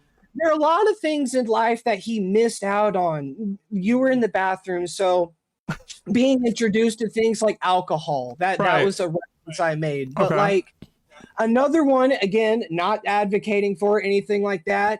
Someone, maybe one of his, you know, one of his daimyos or whatever. Maybe one of them partake in substance. Maybe he is around substance. He got point. Maybe he becomes serious. Yeah, a lot of us. This happens. Oh, how did this affect him? Eclipse. Can you mute us in the background of your stream? Yeah, my bad. I'm sorry. Yeah. Here, let me. Yeah. Whoop.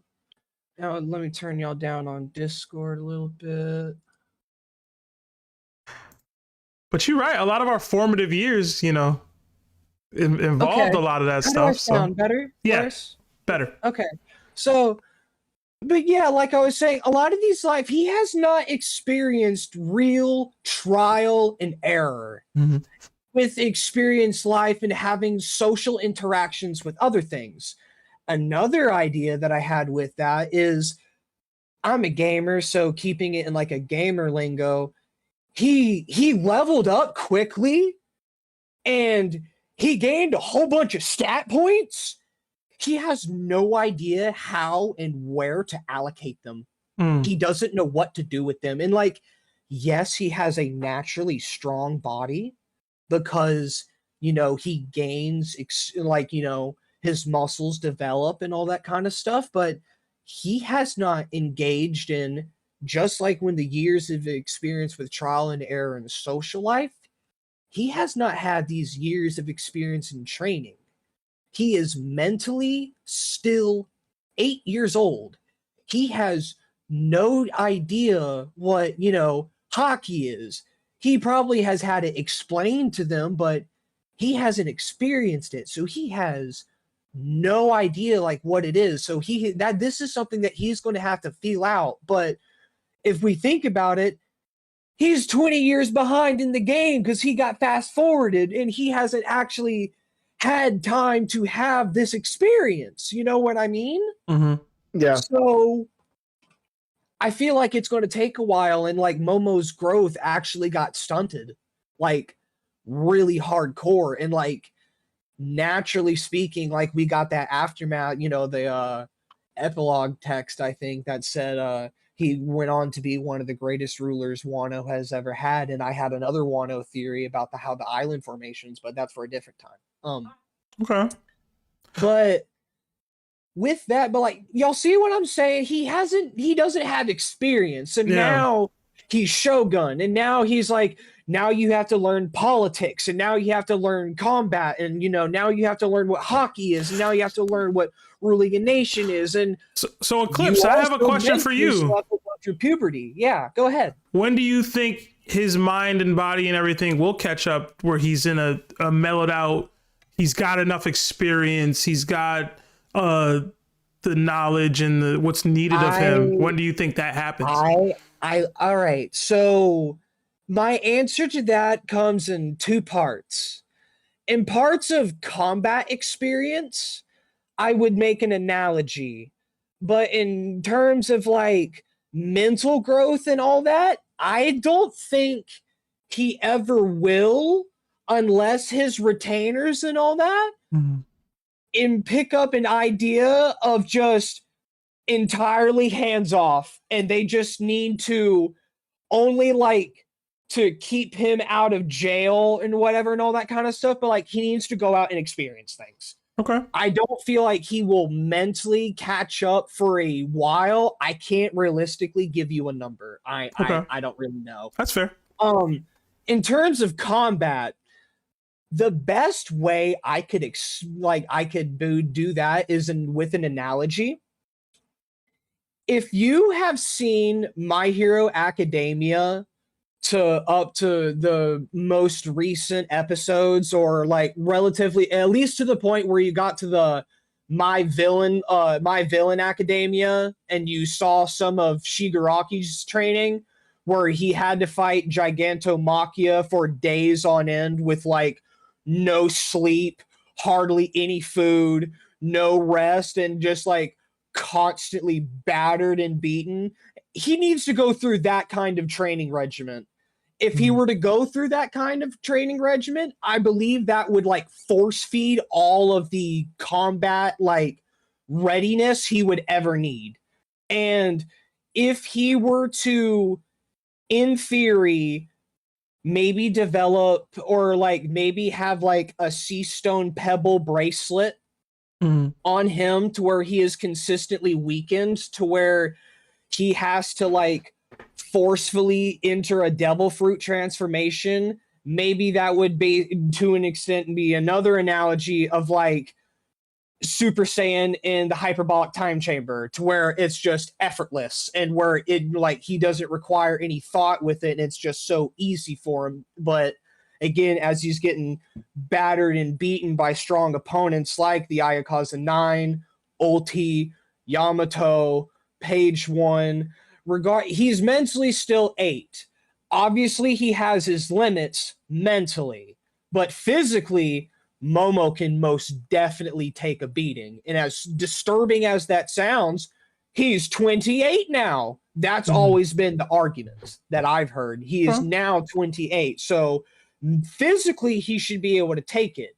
Mentally, also playing parts of the mentally, this also could maybe help develop survival instincts and the idea of what strength means, and like how much strength he would really need to rule a nation, because he's to an extent supposed to be kind of like a spitting image of Kaido, because his devil fruit mimics Kaido's. Yeah. So would it only make sense for him to at least have a semblance of Kaido's strength? And it would even make more sense because, again, different conversation, different day, Kaido didn't awaken his devil fruit because the Azure Dragon is supposed to represent peace, divinity, justice. That was not Kaido. Because of that, Momo is going to represent that for Wano, and I believe it possible he will awaken his fruit. And I feel like while he's going through such a harsh regiment training, he'll get like a grasp of what strength really is and what it would mean to rule a nation.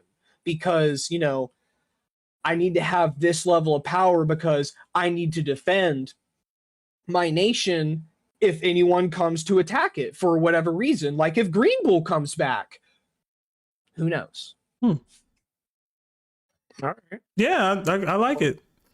Yeah, but listen, man, thank you so much for sharing the Momonosuke insight. I really do feel like you broke it down, and everybody else can appreciate the character now a lot more.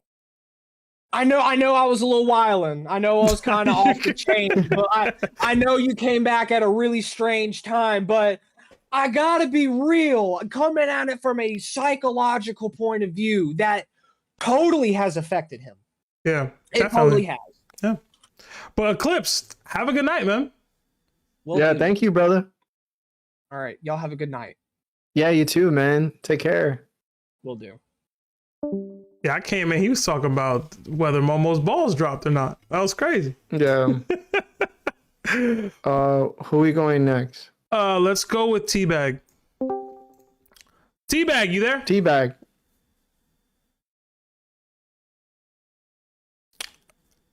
Tbag on once. Hola. There you go. Hello. Hey, man. Yeah, how are you guys? We're chilling, man. Good, man. Nice, good. So this is a two-part question. First, what are your thoughts on AOT ending? Not really the Eren thing, but also later the author explains that Titans are not the reason for the war, but humans are, and the cycle repeats. Those things. And the second part is, do you think the same happens in One Piece with the cycle repeating? Sorry. Where after Luffy's story ends, and someone in the future starts another pirate era to throw another, tyrannical government, and it will be the fourth world. That's a good question. So what did we think of the AOT ending you're saying, right, for the first part? Yeah. I thought AOT was masterfully made. I get the ending wasn't a happy ending. I think everybody was looking forward to one, especially since it was built up to be one.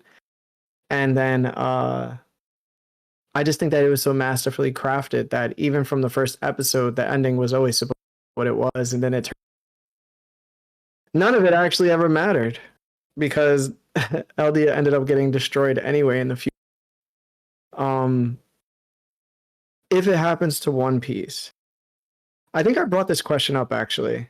It was regarding my dawn and dusk theory that was like probably like a year and a half ago, maybe more. And I explained that like if the sun and the moon are going to rotate amongst each other, then maybe Luffy isn't going to be the end of his story. And if it's not, then does that still make it good? Because now we're not as important. We're kind of living like in a prequel. Or if not, just a never-ending cycle of this, dawn and dusk type nature. And I kind of just like, I don't know, like I didn't think much of it because this is the story. Like I'm going to enjoy this story no matter what. It's like going to continue afterwards. But I think that most likely it's not going to continue because I think Oda's just going to cut it right after it's done. So I don't think we'll get that. And I don't think we'll get like a Vortex or like a Boruto the same way like Naruto got. I think sometimes when you have a good story, you just cut it, you let it be. Mm-hmm. For me, I, for the most part, enjoyed AOT's ending. My issue was really with the reasoning behind Eren's actions ended up being Mikasa. I didn't enjoy that. But as far as the ending, like after it ended up happening and the cycle, I thought that was fine. I thought that was perfect. I thought it fit in line with basically what the story was trying to tell the whole time, that you can view it from one angle, but ultimately any group of people can be evil. Any group of people can impact others in a negative way and change the world for the worse or the better. So I like that element of the AOT ending. I didn't like the reasoning and how we got, or the reasoning that was required for Eren to get to where he got, if that makes sense. As far as whether I think there will be a fourth world for One Piece, I'd be fine if there was, because I don't think we're going to get it. Like Larry said, I don't think we get it drafted or created by Oda or anybody. But the world will go on. Like at some point in time, Luffy will die, right? Like you can't control. Like you'd like to think that Luffy changes and breaks the system to a degree where nobody is capable of doing what Emu did, and I'd like to think that that's what ends up happening. But 150 years, 200 years, 800 years, 1,000 years after whatever Luffy does, somebody can rise up. There's so many fantastical powers in the series that it's always a possibility. So, and I think Oda knows the nuances of that. So, I also do think he does like happy endings more than I don't know the author of AOT's name off the top of my head, but Luffy. I forgot his name. Yeah, but Oda loves a happy ending. 9 times out of 10, every arc ends happily, right? So, I think the ending will be a happy one in One Piece. Even if it doesn't mean that it's going to last forever. So, an Emu could still rise up at some point, in my opinion. Another one. So. Got it. Yeah. Tbag, I know you had some struggles trying to get in here with the stuff. We're still working on that. I know Larry's basically had to send dozens of emails already back and forth trying to fix the problem with the Discord's tiered membership pay allotment or payment options. So we're still working on it, but when we get an answer, we'll let y'all know. One more small question. Yeah. Do you think Lawrence will come this Monday? Lawrence or Lionel? Both. He meant Lionel. Okay. Yeah. Well, I won't be there, so hopefully they both show up because I'm not going to be in town this week. So It's a good chapter, man. Anyway. Whoa, man! Whoa, chill out. I'm not gonna tell anything. Appreciate it, Tbag. But yeah, I'm not gonna be able to make it, man. That's my bad.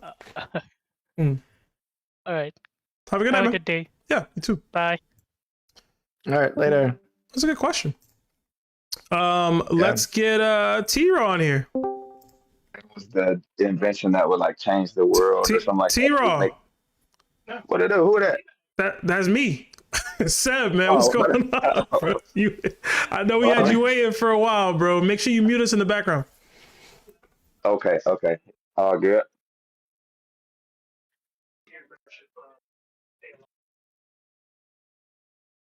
All right, man. What's your question or theory, or what do you want to say to us? What's going on?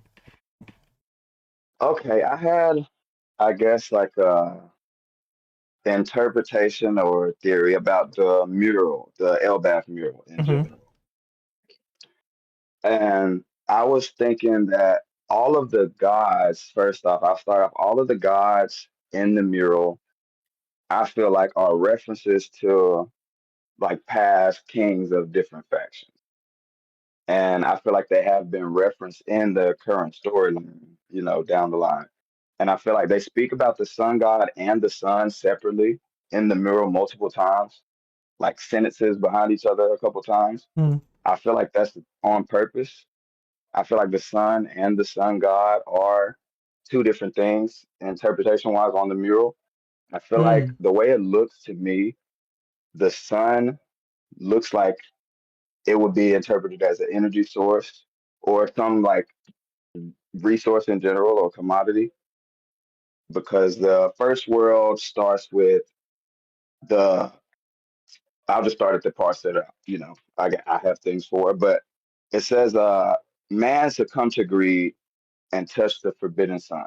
I'm reading from the Biz translation. I'm on the Shonen Jump app, but man succumbed to greed and touched the forbidden sun. So that act was something like, a greedy act, like taking too much money, eating too much food, something like that. So like I said, the sun in that interpretation would be they found this energy source, it was seen, and they were hoarding it. The enslaved prayed and the sun god appeared in the next sentence after the sun has already been touched. the sun god appeared. Mhm. In my opinion, the sun god is like one of the sky people. You know, I think that would be the one of the sky people. The first time we hear about the gods in general, I think the four gods all was in Skypea. I think somebody earlier referenced the bell with the monkey on it with the wings and the straw hat. I think that was a direct reference to Luffy as the sun god. I'm sorry, my throat's dry. But I think that was that reference to, like I said, the sun god. The sun god appeared, you know, the earth god raged with his serpent of hellfire and shrouded the world in death and darkness. I think the earth god is referencing the god of Elbaf that we hear about, because on the mural, the ancient giant has the same pattern as the giant serpent spewing fire at the dragon or whatever that is to the left. So I would think that would go, you know, hand in hand. Like I said, blah, blah, blah, they would never meet. The second world, it goes to the next god spoken of is the forest god. The forest god tamed demons. And I think that is a reference to, that was the one was the most difficult for me to kind of think about. But I think that's the Tantadans, because the reference we have in Dressrosa to God Usopp, of course, was in close relation with the Tantadans, who they literally helped beat a heavenly demon to get their freedom. And they also have a great affinity with plants. So I would think that would be like, you know, they're tied to the forest god, or, you know, that would be like the king of the Tantadans back in the ancient times. Mm-hmm. And they're crucial for creating the smile fruits. They're 100% crucial in the production of the smile fruits. They're necessary. And the only other devil fruit created besides them was, I think, Vegapunk, but we don't know how he created that one. But we don't know if Tantadans were involved in that process at all. But all the other smile fruits we see were created directly by the Tantadans, and they were enslaved before, like I said, being freed. The next couple lines in the second world, the sun god spread the fires of war.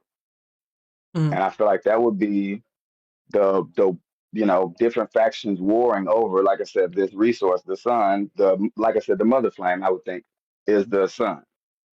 Because when Vegapunk referenced flying too close to the sun, in the panels, I think they show the mother flame on that same panel. I think they do the same in the anime. So I think that would just be a direct reference to the mother flame. And man killed the sun and became God. I think that's a reference to, you know, that resource, that mother flame being used up. They don't have the mother flame anymore. And the Celestials are humans that call themselves gods that live on the red line. I think that was the man becoming God. And the sea god stormed after that. I think that probably is a reference to like the time when devil fruits were cursed, if they were, you know, created before that at some point in time. And the next world, what is it? The third world. Mm-hmm. Excuse me. What is it? The sun god. The sun god dances and laughs, guiding the world to his end. Mm-hmm. The next sentence after that, the sun god is here, guiding the world to his end, and then the sun returns. I think that would be like what Vegapunk was trying to do, you know, provide endless power to the world. This resource, the mother flame, that is now available to the world, and it brings a new dawn. Mm-hmm. And I think for the most part, that was pretty much, you know, what I had on that.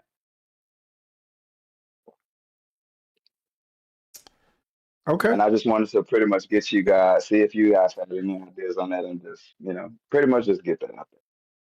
So I like the thought process that it's referencing like the ancient kings from all of these great races of the past that united together. Because you always talk about the 20 kings, right? But we never really dive deep into who exactly each of these 20 kingdoms were represented by. So I like that element of it. but it's always been in the reverse, right? Like the 20 kings that we see or that we heard of are banded together to go up against Emu. I mean, not Emu, Joyboy. So I feel like if it's, I don't know how many races are represented on the side of the mural or on the mural in general, but if they are the kings of the faction that fought against the 20 kings, that I like that. I want to know, who did you have someone for the robot? I'm trying to remember. The robot, I don't have any for each god. I had the sun god for the sky people. Yeah. The earth god was the ancient giant, represented by the snake and ancient giant. The sea god is Poseidon, obviously. Right. In Fishman Island, they literally call him the sea god. What was it? What's his name? The starfish? Poseidon. Oh, Buggy. Yeah, but Papagu? I don't remember. What is Papagu? Yeah, it was like, Neptune's the sea god. He's the god of the sea. Yeah. The forest god was the Tantadans, and Celestials, whereas man becoming god. Yeah, I was trying to think of who the robot would be, because it was like if all of them are representative of a specific it could just be like a godhead, well, not godhead, but like somebody involved with science, or if there's like a great scientific nation of that time, they're Vegapunk representative essentially. Yeah, because I don't feel like anywhere in there it says like the four factions spoken of. Like I don't feel like it's implying that they directly are going against each other at any point in time. That's true. But not. I like the correlation. I don't know if you have any additional notes, Larry, but I like it. No, I don't have any additional notes. I think we all kind of got our own little interpretation of what this mural means, and that's the beauty of it. It's basically art. Whether we, realize it or not, it's art for something that we have so many theories about, and it's not linear as well. Like it doesn't move in a straight line. You can't tell where the past, the present, and the future actually is, except the third world. And even then, it's very confusing too, because even with the robot, right? Like Emeth is no longer with us, as we know. So who is this robot? So it's just like at this point, man, it's whoever says it is, that's what it is, Yeah, pretty much right. Until older lets us know. Next time he calls me, I'll let you guys know, because I talk to him regularly. So that's where I got half of this came from older. So I'm just letting y'all know when they roll out the reveals and things. Just think about T-Raw. Okay. Got you, brother. I did want to say thank you for your patience, bro. I know you were waiting for a while to get in on this call, man. So I want to make sure we got you in here, bro. I thought I joined the wrong chat at first. Yeah, man. I was trying to let y'all know, like, y'all in the wrong chat, bro. I heard you say alphabetical, and I was like, oh, I just looked out there. Okay. Okay. Yeah. But appreciate you being here, man, and your patience. No, appreciate you guys, man. Yeah. Have a good night. Have a good night. All right, let's get Titan in here. Titan, what's going on, man? Oh shoot, hold on one second. Let me mute you guys. All right. How's it going? Chilling, man. What's up, Titan? So I might be a little nervous. Don't be nervous, bro. We ain't ish. All right. How's your guys' day, man? I kind of joined in late. It's been cool, man. Yeah, it's been pretty cool. It's been long. I had to work before this. Same. But in general, I mean, it's been dope. Anytime I'm able to do stuff for the pod, it's always a good time, man. So good. I don't really have a theory. I mean, I do, but I still got to kind of cook up on it. Okay. But I wanted to ask you guys. I've made a super chat before, but it was toward the end of the stream, so it was kind of my fault that you guys couldn't really get in depth in it. Okay. But do you guys believe or think that the previous users of Luffy's fruit were able to be creative enough with it to do the same thing he does? Because like we see in the mural that whoever that Nika of that time was, they weren't like a brawler. They had a sword and a shield, so they probably weren't doing gear thirds or like stuff like that. Like, do you guys think that maybe the previous users were able to like gear second is him pumping his blood through his stream, and now then he's gonna be able to go faster or move faster. And then gear 3 is, I believe, he pumps air into his bones, and then 4 is his muscles, and then plus hockey. I just Mhm. I don't know, something I've always thought about, and I don't know if what you guys think about it. Wholesale, no. Mm. I'm gonna go no.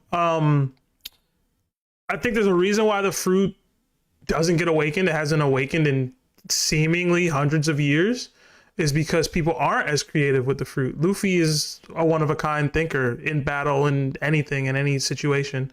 Luffy's kind of one of a kind. So I think it speaks to how special he is as a person. But like the fruit exists, right? So the essence of this freedom existed. The essence of this creativity did exist. But I think it takes a rare breed of somebody who's not only capable of bringing that uniqueness out of it, but also being able to withstand and go through all the trials and tribulations to get it to this point. Because Luffy's had his fruit since he was, 7 years old, and been fighting and going through so much for so long. And he didn't awaken it until Wano, right? So it clearly takes a lot more to and you didn't just say awaken, you were speaking to the gears before that. But I would say I don't even think they locked into gears personally. I think that's a unique to Luffy kind of a thing. Like maybe they had a different thing that they did, but to me, like, that's what I was thinking nah. too. Like maybe, Yeah. I mean, maybe they were doing something that Luffy hasn't even thought of doing. Yeah. And they have like their own special power from that. Because I mean, Luffy was able to speed himself up. He was able to make his punches just bigger, and then he was able to make his muscles bigger and just making him stronger. But like, who knows what previous users were able to do that even Luffy hasn't thought of. I just feel like the possibilities are kind of it's crazy. Okay. And you wouldn't really know what to do unless you have that fruit. Word. Larry? I don't know. It depends. It depends how much time is going by in this mural. I still can't dictate how much time has accrued. I mean, Joyboy's time was 900 years ago, but we know that there's a structure on Elbaf that dates back 3,000 years. So it's like, it depends on which user we're talking about. If Sebastian's theory of dreams matching up with a certain person more than somebody else, and if my theory rings true where it's like a collective belief instead of like an individual belief, based just upon the mural and how slaves wanted somebody to save them, I would say that maybe the first world Nika user happened to be somebody that probably awakened much faster. Like they didn't need to go into like gear 3 and gear 2. They probably didn't have a need for it. I think that their need was to save the world as quickly as possible. And maybe that was it for the first world. And in the second world, it probably took a little bit of a process. But if times were harder, then that means that the gear 5 fruit probably awakened a little faster. And Luffy's probably being the hardest one. I'd probably say he's the person that like probably took the longest. Yeah. But that's just something I see. Like I feel like I want that to make sense, but at the same time it might not. But I think when there's less people who need freedom than there was when the first world was happening, from what it looks like. You get what I'm saying? Yeah. So because I thought about that with like the first second. I'd imagine the first world was probably Nika had the fruit. The second world, I imagine Joyboy had it. Fair. And then obviously we know he lost, and it says from the translation that I'm reading that the humans slew the sun and then became gods. So they probably killed Joyboy and then became the celestial dragons who claimed to be themselves gods. So and then the third world is Luffy. So my small pushback on that is, wouldn't it have been Nika created because the fruit is emulating him. Yeah. So it wouldn't have been so much that he had the fruit. It would have been that the need for that type of fruit existed or whatever. Like somebody's trying to emulate him. Okay. Yeah. Like, because he obviously didn't have the fruit because he himself is Nika. So he probably had just the power to do that, because I mean they said he fought as he fancied, and then he died at some point, and the people probably like, oh, we don't have Nika no more. We need Nika back, and then they dreamed in the fruit of Nika, Right. and then Joyboy gets it, and then eventually he dies, or he doesn't win. Obviously, we know Emu's still in power, Mm-hmm. and then now Luffy has it. Yeah. Yeah. I don't. We need more backstory. That's for sure. We definitely do. Yeah. But hey, Titan, thank you for your patience, man. I know you were waiting for a while there to get in here, bro. All good. Yeah, thank you. Other people's theories. And Larry, I wanted to ask you a question. Do you plan on reacting to the chapter this weekend, or whatever? Yeah. Okay. It'll be Sunday, when it drops, like 11:15, maybe 11:30. Okay. Eastern time. So, yeah. Well, thank you guys for your time and hearing me out. No, thank you, brother. Man. Yeah. Have a good night. Have a good night, guys. Have a good one. All right. All right.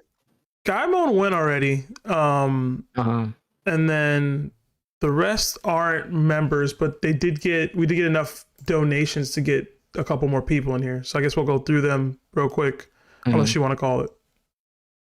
No, let's get Nerd in here. Let's get do we have Jaeger and Black too? Nah, Jaeger and Black haven't gone yet. I know Nerd was in here earlier and then dropped and then came back. So let's get Nerd in here. All right, NYC, what's going on, bro? Nerd. You'll have to go take a dookie ookie. Oh man, Nerd going once. Nerd going twice. Let's get another person in here and see what's up. All right, let's get Black in here. DBlack, you there?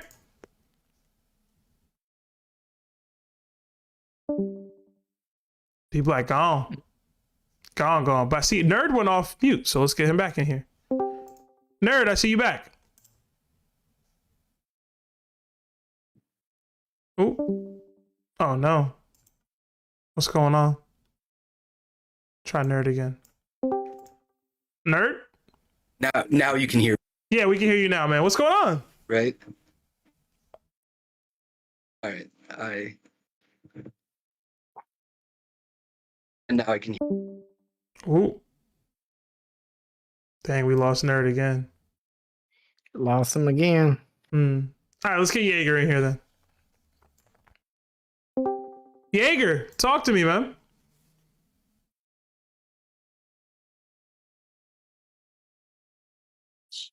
What? Can you hear me? Yeah, I can hear you now. So what I wanted to say for this call is more of a prediction than a theory, but I guess you can call it that. But the main thing is I wanted to say that Elbaf, right now in the story after this flashback, there's going to be another time skip. Okay. And the reason I say this is because Elbaf is more of a neutral zone, because Yonkers have territories, and like Elbaf, it's not really Shanks' like territory. It's more neutral, and like half of the Straw Hats have a deep meaning to stay there. Like Usopp, it's his dreamland. Robin has the library. There's Soul. There's the school. Frankie, like there's weird Elbaf technology that he can use, and Vegapunk is with him. Like Luffy is like Nika and Elbaf. There's a deep connection there, and also like the reason I say this is because the Straw Hats, they aren't actually a strong Yonko crew. There's the big three, but as a Yonko crew, they're obviously far weaker than the crews other than Buggy, and actually, yeah, I'll just say Buggy. So there's a good, and we haven't even been to the Sun Realm, like the Heaven Realm or whatever it's called. So Nami can there's probably something there for Nami because it's high up in the air, like Weatheria was as well. So what I really wanted to say is, from my memory, they don't have another like place where they desperately need to go after Elbaf. Mm. So there is like multiple compelling arguments to make them stay there. Mm-hmm. But yeah, that's what I really wanted to say here. What do you guys think about it?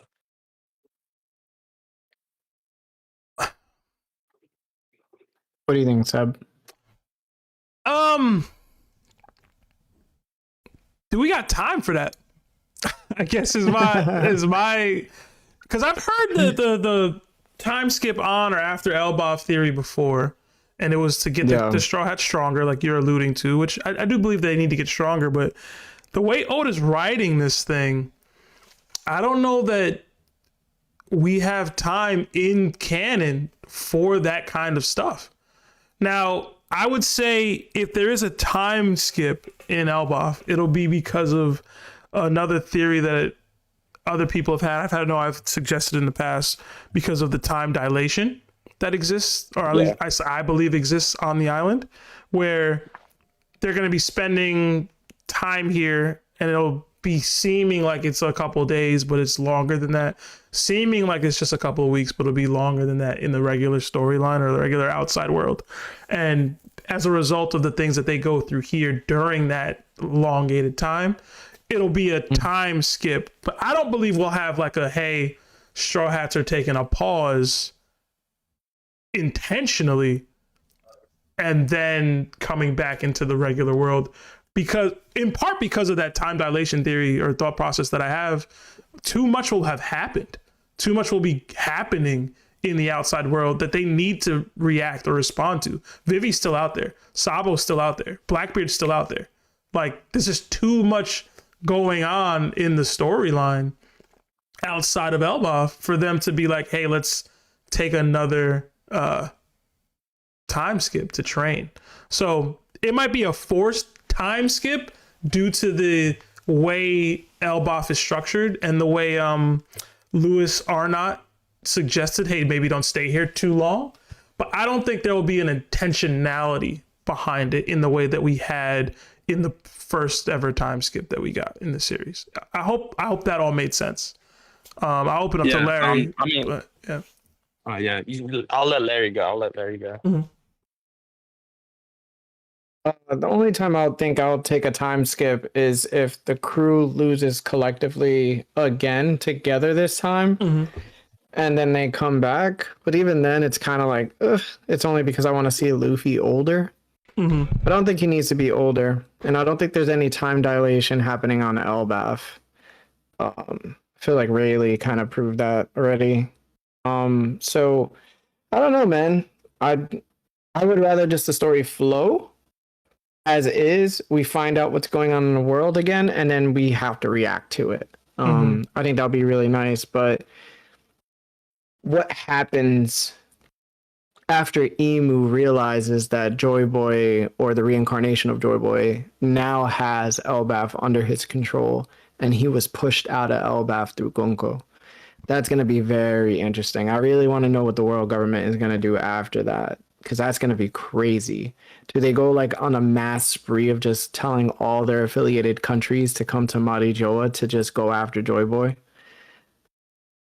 I don't know, bro. I think whatever's going to happen after this is going to be nuts. And I have no idea what's cooked up. I don't.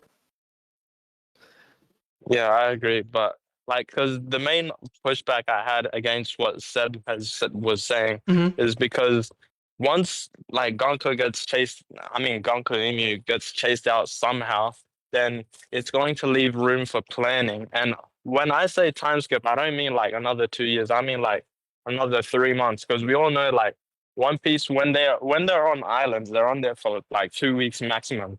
So like all I want is like an extended time for them to at least understand something, maybe not practice it, but like understand something more. Because there's no way like we're allowing Usopp to go on the next 2 islands how he is right now. Listen, we can't they do went that. to Wano, bro, and he was like this. You know what I'm saying? We can't, you know? I agree. Nah, bro. But you know what it is for me Usopp needs to be better, too? though. I agree with that. It's Robin. I don't think just giving her like 3 days on Elbaf is enough to study the mural, study the Harley text, the library that's there, and then we just bounce. Like, if she doesn't get to do those things, that's kind of like Zoro not rallying up all the samurai or something like that in Wano. I don't know. It just seems like a huge miss, right? So Yeah. she needs time. Yeah, that's the main stuff I wanted to say. So thanks for today. Yeah, thank you, brother. I appreciate you waiting and wanting to talk to us. Definitely appreciate the patience, bro. Yeah, all right, then. Take care, guys. Yeah, have a good night. Take care, brother. All right, let's get Black in here. Black. You there? Yo, hey. How's it going, man? Hey, what's up, Black? Oh, I got pulled in. Let's go, brother. It's 3 a.m. over here. Holy. Oh my god, bro. We're sorry. Oh my god. Oh, jeez, bro. I'm sorry, man.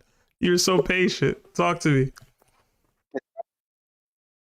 I just switched your headphones. Mm-hmm. So, okay, I'm so tired, man. Where are you at, if you don't mind me asking? Yeah, I'm from Denmark. Ah, okay. It's pretty wild. Yeah, Okay. it's so late. It's actually really hard for me to like tune in to you guys' stuff, even though I love it. So I try to when I don't have school and stuff like that, I try to chime in when you guys do stuff. Oh, that's sweet, man. Thank you so man. much. You gotta hit up Void, man, in the Discord. He's also, I think, from your area. Oh, that's cool. Okay, but I have a question. So yeah, we all, I think, as a collective in the One Piece community, we have all taken a liking to the famous Rocks D. Tbag, and he's a pretty hype character right now with the whole Guard Valley flashback and all of that stuff. And in my opinion, his son Blackbeard really seemed to like value his father's name and like accomplishments, and we can see that through the whole his name, his ship's name being the Saber of Tbag, and him reclaiming the Hachinosu Island. So I wanna ask. Seb, I know you love Blackbeard. I personally hate him, but is Blackbeard disgracing the name of his father, Rocks D. Tbag, with the way that he does things, and in contrast to the way his dad did things? That is a great question. I want to know, because I personally think he does disgrace the name of Rocks when you look at Rocks as a character and like how he conducted himself, in contrast to how Blackbeard conducts himself. So I want to get your guys' thoughts on that. So there's two lines of thought here for me. There's an element of him that does disgrace Rocks, and there's an element of him that honors Rocks. So the ambition element, the willingness to do whatever it takes to strive towards his goals, I think Rocks would even appreciate. Obviously, I think Van Augur said it on Egghead that their goal is the world itself. It's not just the Pirate King. It's, that's emulating what Rocks wanted, right? I think he would want that for his son as well if, he was able to know Blackbeard. Like, he shares the same dream as me. His actions and how he's going about trying to do it, I think, is what you're alluding to as far as disgracing Rocks, which I think is fair. The only thing I think that Rocks would have a major issue with would be the killing of Thatch, because he was on that ship, and I know Whitebeard was a Rocks pirate, whatever. He's on that ship that's supposed to be your brother, and clearly Rocks felt that brotherhood meant something because of how he felt about Harold and how betrayed he felt when Harold attacked him on Elbaf. That's true. the fact that he is willing to take out his own brother in arms, his brother in the pirate world for power, I think Rox would spit in the face of that. I don't think he would have ever have done that. So the pursuit for power, even the willingness to do kind of wild stuff, the conniving, the scheming, I don't think Rox has any issue with any of that stuff. It's that specific stuff. But it's like the way he does it, right? It's like the way he goes about it, wouldn't you say? I don't. Well, I'm speaking from at least the way I think that Rox would view it. I don't think he'd mind even his son doing things in a cowardly way, if that makes sense. And maybe that's just me as a Blackbeard fan slash. I don't know. But I love your take. Mm-hmm. I love your. I mean, I personally like if Rox somehow was alive and saw what Blackbeard was doing. I think he would have me personally, I think he would have an issue with how he did things. Okay. But I do think that like you said, he would respect the determination to get there. But I feel like Rox is a character with honor, like with respect. Like he was not a coward, right? And I think that Blackbeard is a coward. Like the way he does things is cowardly. That's fair. What about you? Yeah, Larry. I'm curious your take on that. I think he would put myself in Rox's position. He had a love for his son. And with love, sometimes you could get disappointment or you could get encouragement. And I think when you look at how Blackbeard is, he obviously knows something about his father. And he most likely knew how his father either went out or just the tales of his father and his greatness. And I think he tried to emulate that. He saw it as a means as to say, hey, this is how I get to the very top, but I have to do it in a different way. And through his different way, I think Blackbeard saw devil fruits must have been the answer. And two, the other answer was, how do I connect people's dreams to align with mine? And I think that we've seen with Blackbeard that his crew undoubtedly believes in him now. I think that they were they kind of suspected him at first because, he has that cowardice aspect and he is grimy and he is a real pirate. And that's why, they're willing to, follow him until he gets himself taken out. And then either they take over or they just dissipate. But it's always that fate word. Mm-hmm. It's always, hey, how about you chase your dream under me? Instead of, hey, let's get rich together, or hey, let's, dreams happen to be something that Luffy also acquires with his crew. And even though it's on the flip side of Luffy's ways of doing things, Blackbeard's really not that different to Luffy in that sense. So he's giving his crew something to believe in, but it's connected to him. Where Rox gave his crew something to believe in, but it was never connected to him. And I think that's a big difference where Rox says, maybe that's the best way to do it. And then he learns out that, obviously Luffy's way is the best way to do it. So I don't think he would be too disappointed. I think he would see it as however you need to get to the top, get to the top. But make sure, your crew's aligned with you, unlike it was with mine. Okay. That's I really loved your guys' thoughts on it. Cool. And thank you. Yeah, and thank you for your patience, man. I know it's super late for you, man. So get some rest, bro. Next time, I'm gonna go to bed. Man. Next time I see, have a good morning, bro. Yeah, next time I see you in here, I'll try to get you in early, just as a way to make up for it, bro. Yeah, thank you so much. But it's fine. I'm not a paid Discord member. I'm also broke, so it's pretty hard out here. But you guys know. Yeah, man. Appreciate it, bro. Yeah, but thank you so much, and have a good day. You too. Have a good one. 3 a.m. in Denmark, man. Wow. All right, our last caller of the day. Our guy, Nerd. NYCAnimeNerd. What's going on, bro?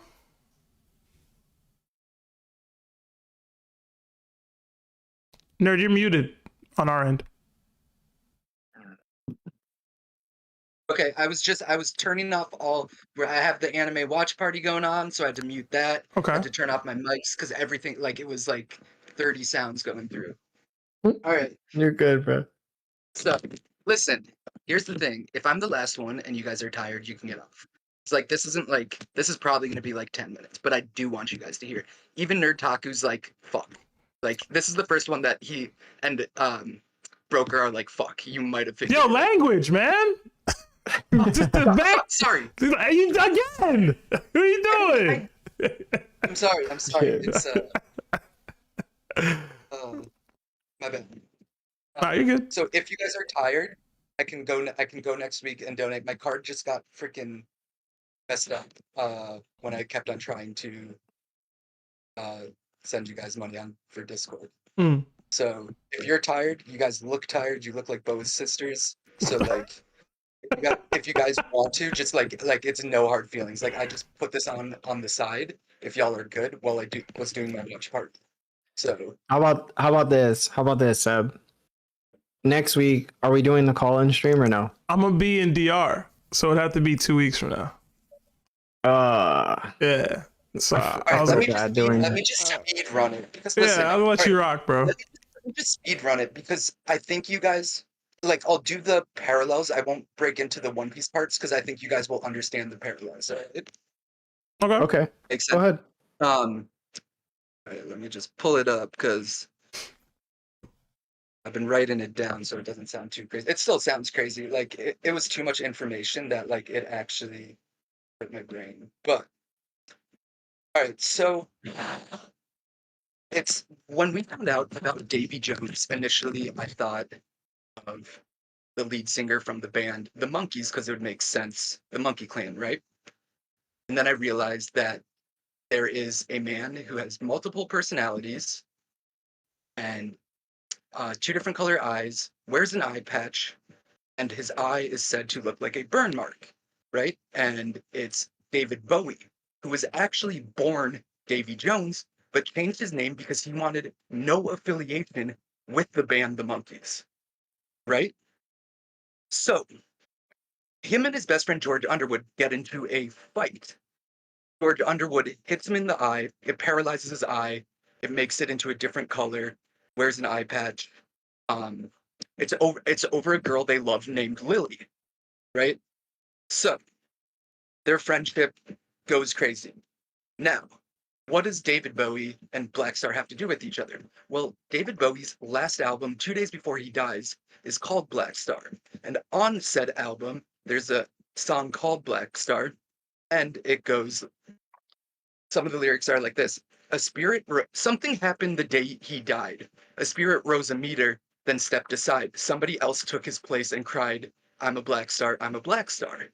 So that sounds to me like soul splitting, moving from one vessel to another, which is like a very alchemic way of life. Mm-hmm. Birth, death, reincarnation. Then it was, in the villa of Ormen stands a solitary candle. At the center of it all, your eyes. Villa obviously means village. Ormen is Norse for serpent and stands a solitary candle. So that was screaming to me the mother flame. So at first I thought Elbaf because of Drakor ships, dragon ships, serpent ships. But then I thought about the village of serpents, Amazon Lily. So what if Blackbeard was actually in Amazon Lily, not for Boa's powers, but because he needed the mother flame? And you'll see where it connects. So I believe the mother flame's actually in Amazon Lily right now. The next line goes, on the day of execution, only women kneel and smile. Ahaha, at the center of it all, your eyes, ahaha. So this is paying homage to a man named Aleister Crowley. Aleister Crowley was a magician and part of a secret society called the Golden Dawn, right? He leaves the Golden Dawn to start his own clan based on a magical system he makes up called Thelema that is based off the letter D true will, and divine purpose. Now, he believes the letter D are for those that can defy the gods, those that can open up passageways into the cosmos. So, and then, so what does that have to do again with David Bowie? Well, Aleister Crowley helped him write a movie called The Man Who Fell to Earth, and in The Man Who Fell to Earth, it's here, sorry, hold on. Excuse me. Aleister Crowley also splits human history into 3 parts, just like in Elbaf. The 3 parts are the first one's Isis, the mother. The second part is Horus, the Void, and the Old Guard. And the third one is Horus, the Crown Child, who is the defeat of the Old Guard and the Bringer of Light. So it kind of, I see where like the parallels are there. Which brings me to the Aleister Crowley thing that he wrote for The Man Who Fell to Earth. Now, The Man Who Fell to Earth is David Bowie's first film where he plays Thomas Jerome Newton, one of the few surviving natives from the planet Anthea, which, I mean, it sounds similar to Pangea, where once his planet hosted 3 intelligent species, now only 300 of his own people survive. Intelligent species, 3 of them. So, Merkins, Skypians, and Shandorians is what I went to. We know the Lunarians are distinctly from a different moon. We don't know where the other 3 are, but we know that Enel sees 2 moons, so we can assume that maybe 3 are on one and Lunarians are on the other, right? Mhm. So, where once his planet hosted an intelligent species, only 300 of his own people survive now. Anthea has become a barren, used-up world with little energy and little water. The planet had resources left enough to power a small craft to bring Newton to Earth. So Newton could use Earth's resources and Anthean technology to build a rescue ship to bring the remaining 300 people to Earth. Now, he only has 5 years to do this because of planetary alignment. But he starts to waver, he starts to drink, he falls in love, and the CIA catches him and they force him to work with him. They're like, make us these weapons of destruction, he knows if he makes them, humans will kill themselves. So, but he has to because they are torturing his wife. And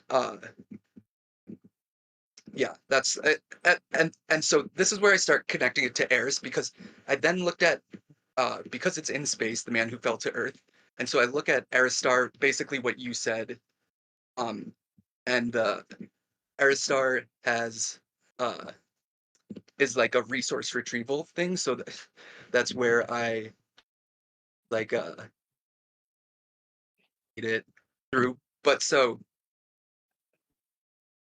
the line that's like somebody stepped aside, like and somebody else came in, the vessel translation, like that made me think like what if Davy Jones was actually a Birkin, because they talk about being born, the David Bowie talks about being born the wrong way up, the wrong, or like being basically like reverse, like being born reverse. Like, why can't we be on a planet that has lots of resources? Like, why are we sky people? Like, why can't we be fishmen? So basically the so Eris is a winged god, and her being a winged god is what brought me to the Birkin part. But I came to it that what if Davy Jones was that's how I put the like he's a winged because also on that when you were talking this week, like I always pictured, like when I saw the creature all the way to the left, I was like, oh, that's just like Dami reversing, but like I never thought about your, like when you were like the wings, I was like, oh shit, like maybe it's actually just like a sky person. Like that doesn't need to be, of like that doesn't just because it's black, just because it looks like a demon, like doesn't mean that it's reverses. So I was like, well, they talk about like moving vessels. So like, what if Davy Jones, like, what if they have a ritualistic type of magic that they can like move from one soul to the next? Now, this so like Davy Jones, like not inherited will, but like they can literally choose the next like Rock's member or the next Davy clan member to like put their soul into so they get their memories. So up until Rocks, they've only done it like one vessel into one person at a time. So if Rocks had the OPO and put him and before he died uses the immortal or uses a culmination of OPOP no Mi feats, he would be able to separate his mind, body, soul. But then if he uses like radio knife and croom, and then he can technically even cut it into more pieces, and he can also disattach body parts and put them onto other people with without causing any harm. So it's crazy to me that in 6 chapters, Rox has become literally everybody's top one. Now, if he's everybody's top one at this point, it's kind of crazy to think that, oh, well, there's 4 Yonkos, 4 future Yonkos there. 2 of them were dying from sickness, which David Bowie, aka David Jones, actually died of cancer, which is like, if his, like, if they're playing off parallels, like, if Rox was sick and he transferred, let's say, like, his right arm to Whitebeard, like the blood mixing with each other would like cause you to get sick. And the same thing with Roger. Yes, they didn't die from that, but they got sick from it. So I believe that like this soul splitting thing is like also what ends up happening to Whitebeard at Marineford. Like part of it goes into Teach, part of it goes into Dragon, part of it goes into Emu, part of it goes into Gunko, the 4 Yonkos, the future Pirate King. So all different parts of Soul's body. We know that Teach might have 2 hearts. Like he was a family man. Like what if he gave his second heart to Teach?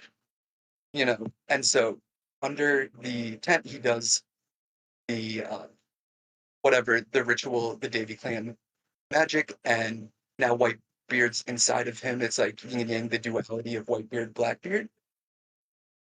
But what like kind of I know this sounds all over the place, but what brings it together is that like so if we know that like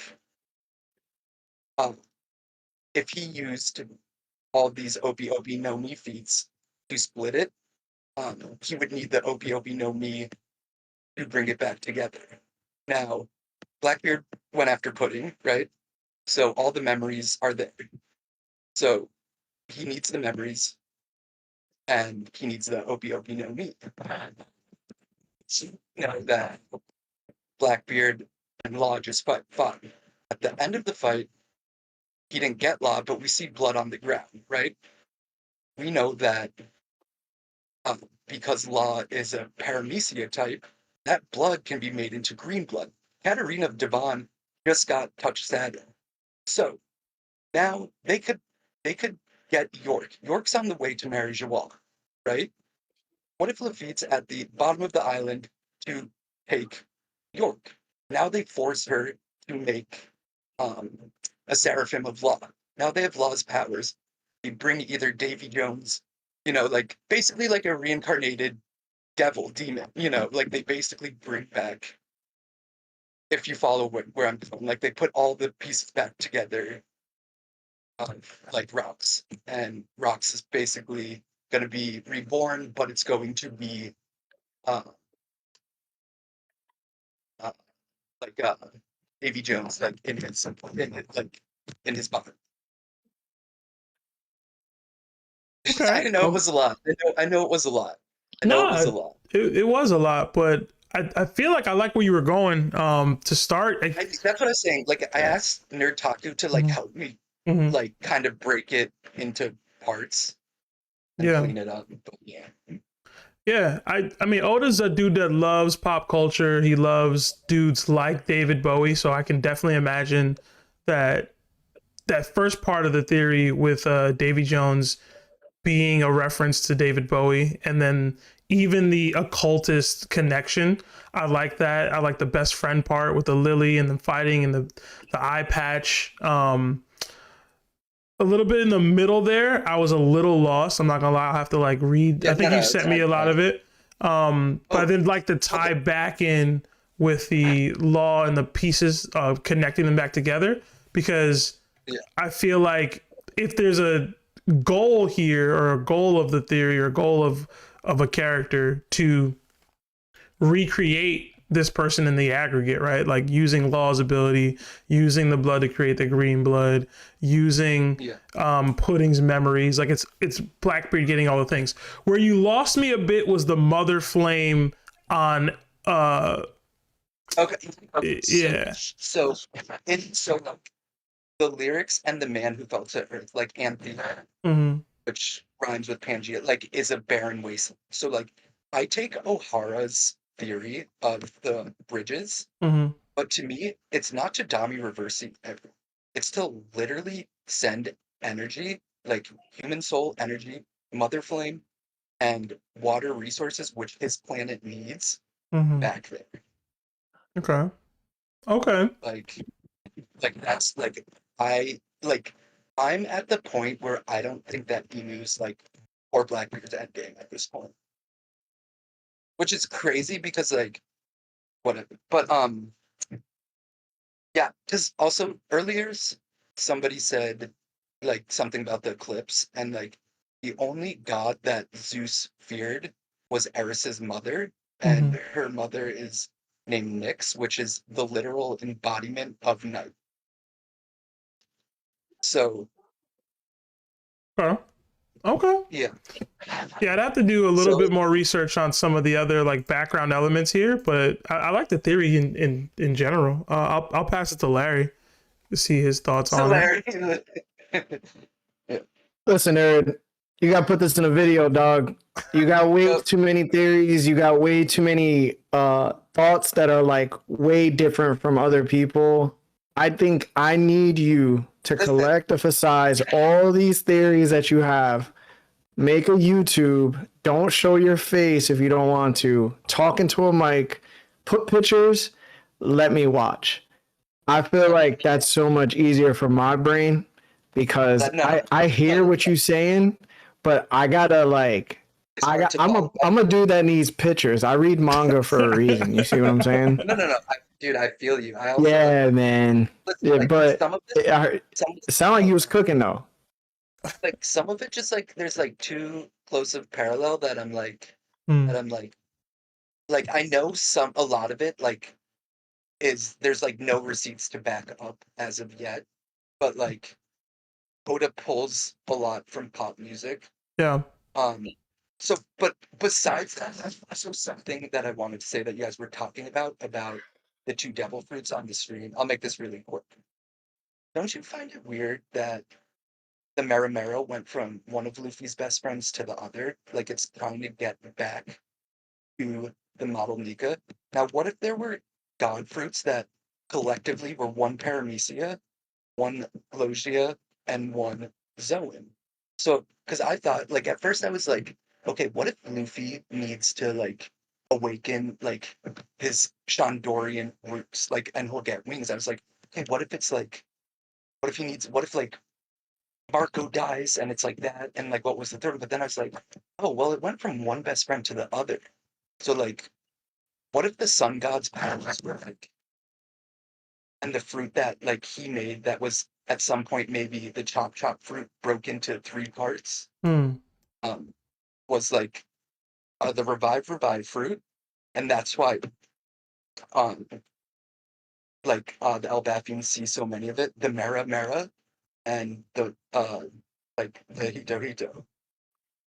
I like what the. if there's what if there's a couple fruits that are god fruits, and then the rest of them are just devil fruits? There's like god fruits, and then there's like 4 gods. You know, So yeah, I just to me it's weird that Brooke came to him and that the Mera literally went from one best friend to the other, and when Ace got it, Luffy didn't have his devil fruit yet, so it wouldn't make sense. But Luffy was at the island in the tournament fighting for it, where the Mera was. So like that could have literally be trying to get back to. Okay. All right. Listen, it's possible. God fruits versus devil fruits. Nerd, we gonna get you up out of here, bro. Yeah, my chat's like, yo, you sound like you just smoked crack for the past 30 minutes. So they're like, what are you talking about, dude? They're like, why didn't you read the script? Like, but yeah, man. No, you're good. Have Thank a good you night, so bro. much, nerd. yeah, dude, guys, go enjoy your dinner or whatever you're gonna do. All right, brother. Have a good night. Yep, have fun in the DR. Thank you, man. All right, that's our last call of the night. That is. We do that have is our last call. a couple more super chats we'll have to read before we close out. But if you guys haven't already, hit that like button. It does help with the YouTube algorithm. Thank y'all for your patience. I know we've been on stream for a minute now, so thank you for your patience, guys. We got 5 from Gaidimon. Since you guys thought Rocks beats Monster Trio, do you believe that Harold would as well? And who y'all got Loki versus Kaido? Hashtag Harold fumbled. Hashtag Loki slams. I'm not ready to put Loki over Kaido just yet. I actually have Harold pretty high. I have him in that realm of Rocks. He's not quite Rocks. He's not quite Roger, but he's pretty high.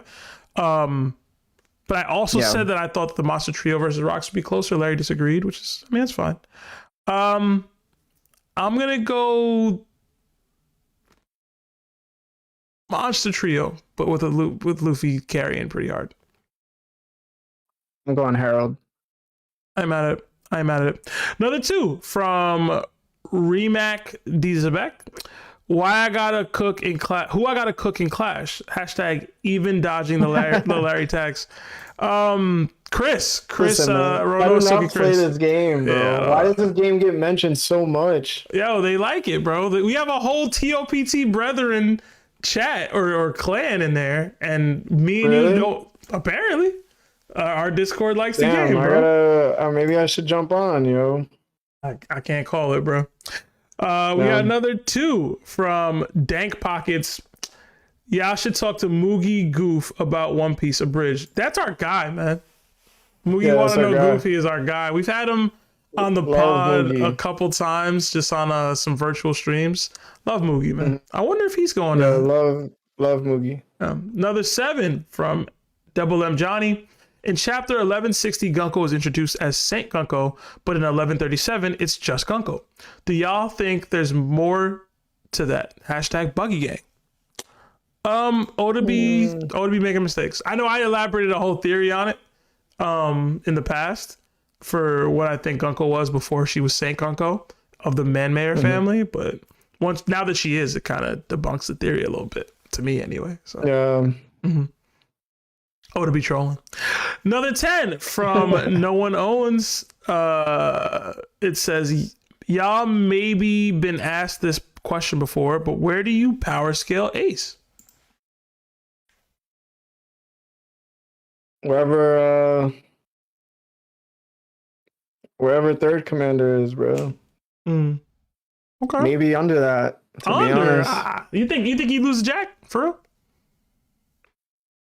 Does he lose to Jack? It's third commander.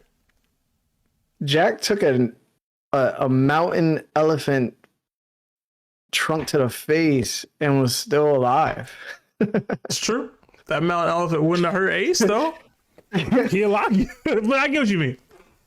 Yeah, I can't say a person who has not been proficient in hockey could be anybody like Jack. I'm sorry, or Cracker. Okay. In that instance, I feel like it's very disrespectful. To scale Ace a little bit, he did fight Jinbei for 5 days. He also clashed with Yamato. He also, clashed evenly with an Admiral one time.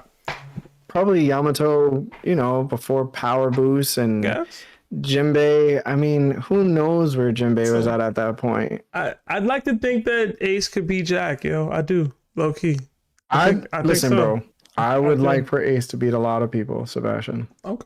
But I'm not gonna sit here and ride his meat because he's my favorite character. That's it. Hey, I'll say this. The way Ace is as a character, I don't think he would allow himself to lose to a Jack level character. How about that? Yeah, but then we got him saying he can't be Smoker, bro. So come on, man. He's trolling, man.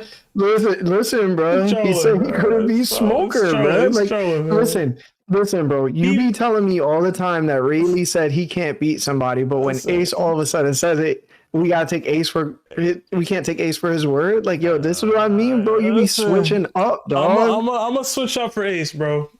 Bro, you can't. I would love to, but I gotta hold my ground, bro. I'm consistent, bro. I'm switching up for Ace, bro. He got something. Oda's switching up for Ace. He got him beating Hanafudas and fighting Yamatos and doing all types of stuff after that moment with Smoker. That's early One Piece. Hanafuda could have been Gecko Moria, bro.